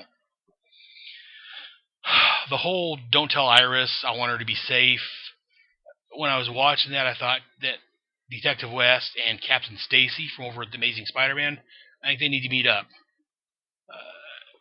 It was very reminiscent of Captain Stacy telling Spider-Man, keep Gwen out of this, I want her safe.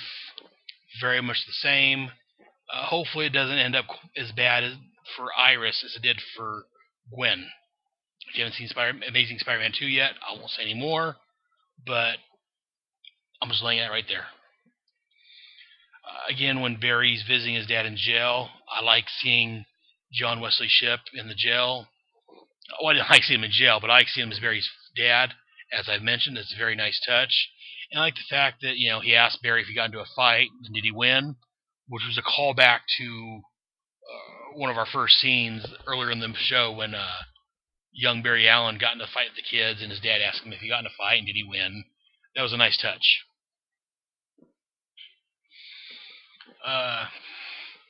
Again, Cisco added the lightning bolt to the costume to make it so it's not so boring, so it looks cool, in other words. I like the fact, again, the costume is functional, but it's got some design elements just to make it cool. Very nice. And again, the end of Barry Allen monologuing, my name is Barry Allen, I'm the fastest man alive. My friend gave me an idea for a name. I have a feeling it's going to catch on. I heard that, I giggled like a little schoolgirl. That was funny. I loved it. Fantastic. And then the epilogue. I'm not quite sure about this epilogue. We find out that Harrison Wells isn't actually crippled. He was able to stand up and out of his chair in his futuristic-looking room to make it even more futuristic. They had a holographic newspaper he was reading. Big lines, Flash missing, vanishes in a crisis. Tie that in with the bottom story about the Red Skies vanish. In case you don't know, in the comics, back I mentioned the Crisis on Infinite Earths, a crisis. The only thing people really remembers from that, Red Skies. It's right there. They're referring to the Crisis on Infinite Earths. Apparently it's going to happen in about 10 years. April 25th, 2024. So apparently Wells is from the future, or he was able to go to the future. I'm not quite sure. I don't know if he was in our time. He got crippled with Accelerator, and somehow he went to the future, cured himself, but doesn't want to know, so he's staying in the chair, and got the newspaper, or maybe I don't quite know what to think about him yet. A lot of people suggested that he may be the TV's version of Solomon Hunter, who was a comic book character that he was in a wheelchair, he worked with the police. He became a bad guy called Zoom, much like the Reverse Flash. He enjoyed heroes so much that he wanted to make heroes better. So he would do things to help out the criminals or to cause the heroes to have more strife, if you will, because he thinks that that'll help build character and help make the hero a better hero. I'm not sure if they're going that route with them. I don't know. He's an enigma at this point. I can't say that word for some reason. An enigma wrapped in a puzzle, shoved in a riddle, shoved up a question mark. I don't know. But I'm liking it so far. The show itself's awesome. It's fantastic. It's great. I love it. So far, out of all the new superhero shows, all the returning superhero shows, this is my absolute favorite. If you haven't seen it yet, go watch it. The second episode just aired the other day. In fact, the third episode's coming up this next Tuesday. Go watch the show. It's fantastic. The second episode had Multiplex, which is a Firestorm villain, a guy that can split into multiple beings. Go watch the show. It's fantastic. Okay, I've praised it. I've said how great it is, how the actors are fantastic, the writing's fantastic. The special effects I didn't really mention. phenomenal.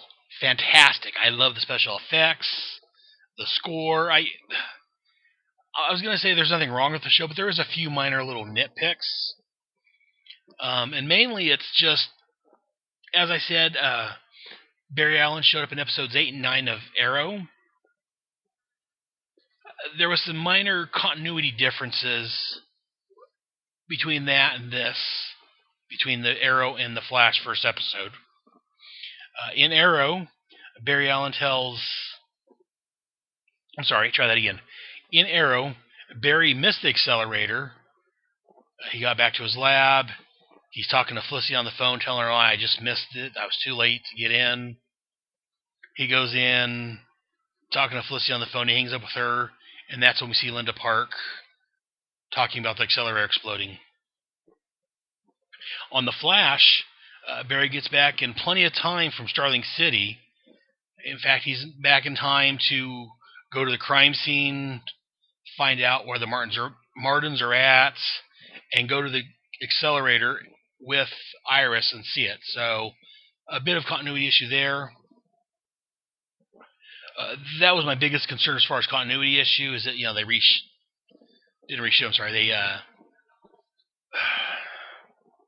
they made some changes between Arrow and the Flash.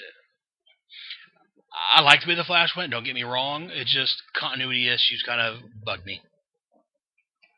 Speaking of continuity issues, these didn't bother me as much. But back when he showed up in the Arrow, before he got struck by lightning, he's back in his lab, he hangs up with Felicity. He's looking at the board. It shows newspaper clippings about his mom's death, about his dad being in jail. And there's no pictures on the newspaper clippings. It's just clippings, because at this point they didn't know who they were going to use for his mom and dad, I guess. Then when they reshot that, apparently, for the Flash, now that they have a mom picked out, they have a dad picked out, the newspaper clippings actually show his mom and dad's faces in the clippings. I like the Flash scene better. I like it with showing his parents. But just another thing, you can tell they reshot the scene once they casted John Wesley Shipp and the gal playing his mom. Again, those are the only real bad things about the show, or this episode anyways. My concern, one of my concerns, is that the villains of the week. I'm afraid they're going to do the Smallville route and have a different villain every week. Again, if you haven't seen the first 2 episodes, spoiler, sweeties, they're killing off each of the villains. Again, I don't go into too much detail in case you haven't seen the last episode, but they did shoot Clyde Martin, but I don't know if they killed him. I'm not quite sure about that. And also, his brother was in the plane with them. Not quite sure what happened with Mark. Maybe Mark will show up as the Weather Wizard also later on. That could be interesting. But anyways, I just don't want to be a villain of the week, a new villain every week, killing him off at the end. I don't like that. Also, there's too many supporting characters that know who Barry is. At this point, Arrow knows, which I don't have a problem with that. Felicity, I'm sure she knows. We'll find out in episode 8, apparently. Joe Martin knows. Not Joe Martin. I'm combining his real name with his character name. Joe West, the cop, knows. And then you've got Harrison Wells, Caitlin Snow, and Cisco Ramon all know who he really is. Clyde saw his face. The Weather Wizard saw his face, so he can probably figure it out. I'm just afraid of too many people finding out his secrets. We'll see what happens with that. Again, it's not super bad. It's just a little, again, a minor little nitpick. And then also, last nitpick, we're going to call it. Well, I like his costume, as I've said. I like everything about it for the most part. The red's a little too dark for me. I understand they're going for more realistic. They want a more, darker tone with it, I guess. Same thing they did with the 90s Flash. They're going a little too dark, I think. In the comics, the red's a little more red. The yellow's a little more vibrant. It pops. A little more colorful. It may not work on a live-action show. I don't know, but I prefer the especially for Barry, who's a hero of hope, a hero, full of life, to have the more vibrant colors. But we'll see. I mean, it's growing on me. I mean, I like the costume overall. It's just, like I said, the color's a little too dark for me. But if that's my biggest concern, I got nothing to complain about. Again, I do love the show. It's fantastic. It's wonderful. It's great. If you haven't seen it, go watch it. Check on Hulu, check on Amazon, check Netflix. I don't know if it's any of those yet. There's places online you can download it, but you didn't hear that from me. Watch CW. They may replay it again. Go to a friend's house that maybe recorded it and can watch it there. Watch The Flash. It's a fantastic show. It's my top favorite show, not only just superhero shows. I'm going to say it's my top show on TV right now. And, for the last, I don't know how long. It's a fantastic show. Go watch it. Anywho, that's enough about that. Now, we move on to my next segment. On your mark, get set. We're riding on the internet. The internet is really, really great. For porn. I got a fast connection so I don't have to wait. For porn. What? There's always some new site. For porn. I browse all day and night. For porn. It's like I'm surfing at the speed of light. For porn. Internet porn, Roman orgy scenes. Internet porn, dominatrix queens. Internet porn, girl on girl on girl on girl on girl on guy on sheep. You're going surfing on the internet.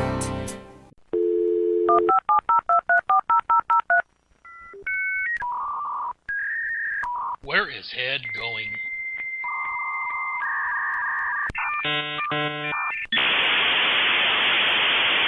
This week we're going to comicbook.com.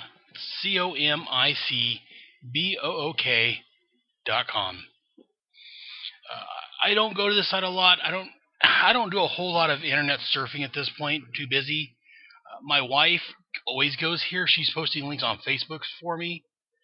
She's always pointing out anything comic book related that shows up on there that I'm interested in. So I don't need to go there all the time. My wife checks it out for me, and she's always sending me links. So I do like this site. Like I say, my wife gets a lot of the information that she passes on to me about upcoming movies and other comic book related trivia. I definitely recommend going to http://comicbook.com. Check it out. And anywho, that's where Head's going this week. Comicbook.com. For all your comic book news and goodies. And that's it for this episode, guys. Some of my final thoughts for this episode. If you like it, tell a friend. Download it. Again, sorry for the delay. Between life, my family, my daughter, my wife, upcoming child, relaying bricks on my back patio. She's got a little busy the last couple months. I got delayed a little bit. But you've lost almost a 3-hour podcast. Again, if you don't like that long of a podcast, let me know. If you like the shorter ones, let me know. Yes, I am doing this for myself, for my own ego and what have you, but I want you guys to enjoy it. You people out there listening, if there is anyone still listening, I want you to enjoy it. Let me know any opinions you might have. Again, feel free to send me emails to head@headspeaks.com. Send me your emails. I'll read them on the air. If you don't want to send an email, you can go to the blog. You go to my website, headspeaks.com. Click on the link on the top that says Headcast. And from there, there's a link you can click on for either Headspeaks or Task Force X. Go to my blog, start a conversation, leave comments how you feel about the episode. Do you think I'm full of shit? Do you think I'm right on the money on some of my comments? Let me know, people. Also, if you want to record a message, if you don't want to type something out, if you want to record something and send me an MP3, I can play that on the air. Some of the podcasts I've been listening to recently, they're doing that. They're playing. Listeners can record a comment and send it to them. I'm willing to do that too. send me any thoughts you have. You can send a message in MP3 format to head, that's HEAD, at headspeaks.com. But no, come on, let me know what you guys think. Anyways, we'll see you next month. Hopefully it'll be less than the extended time this was. But there you go. Have a good one, kids.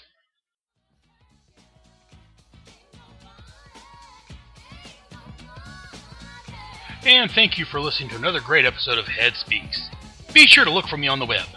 I can be found rambling on the Task Force X Headcast, where I cover all the appearances of the Ostringers, Suicide Squad, and the Checkmate comic books from the late 80s, early 90s. My home on the inner tubes is my official website at headspeaks.com. HEADSPEAKS.com. Links to my blog, which contain follow-up information to this and every headcast, can be found there. I am on Facebook at Head Speaks, the community, not the page. The community, or the page is somebody else. On Google Plus, look for Head Speaks. Please feel free to email me your bitches, moans, and gripes to headspeaks@headspeaks.com. Also, feel free to email any compliments you have also. In the meantime, be sure to join us here next time for another fun-filled headcast from your friendly neighborhood Brotherhead. And be sure to tell a friend. Until next time, I'll see you in the funny pages.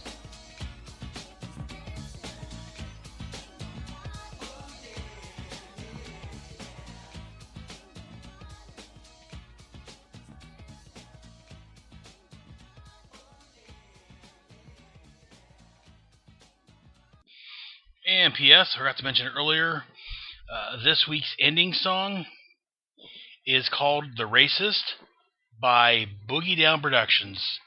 I used to love this group as a kid, as a teenager, and see now my comments under Bitches, Moans, and Gripes today. I think the song is fitting. Enjoy, kids. See you next time. I've been taught to respect my elders and behave, even if when they were young they sold slaves. Truth and understanding is what I crave in the land of the thief, home of the slave. Turn your page to a brief demonstration, as now in 90 is strictly information I'm giving, teaching on a regular basis. Today's lecture is about the races. We're not out to exaggerate or diss them, but show the symptoms and facts of racism. Understand, the racists ain't equal. There's about 5 different types of racist people. First of the 5 different types of cases is the individual brought up racist. Here you have young men and women brought up in the great white way opinion. This opinion, introduced by the parents of the civilized, becomes transparent. A civilized man could look through the faces, make the analysis and see the races. Number 2 case which all must hear is the individual racist out of fear. Here you have people that fear the African and conjure up new ways of trapping them. Number 3 is the unconscious racist. Not knowing they're racist, they invade your spaces. They say, I'm not a racist, I'm not a bigot, yet they allow it to go on and won't admit it. Number 4 is the money racist, the one that uses the topics of sheer economics. They say owning a business isn't for the black man. He don't want that, yet they went and took his land. Damn, that's like a rock in a hard place. You don't have your land yet, this ain't your space. America was built by every other race except the European that runs this place. What a waste. America's doomed to be overthrown by the righteous real soon. But last but not least, racial prejudice is the black man speaking out of ignorance. Whitey this and Ching Chow that.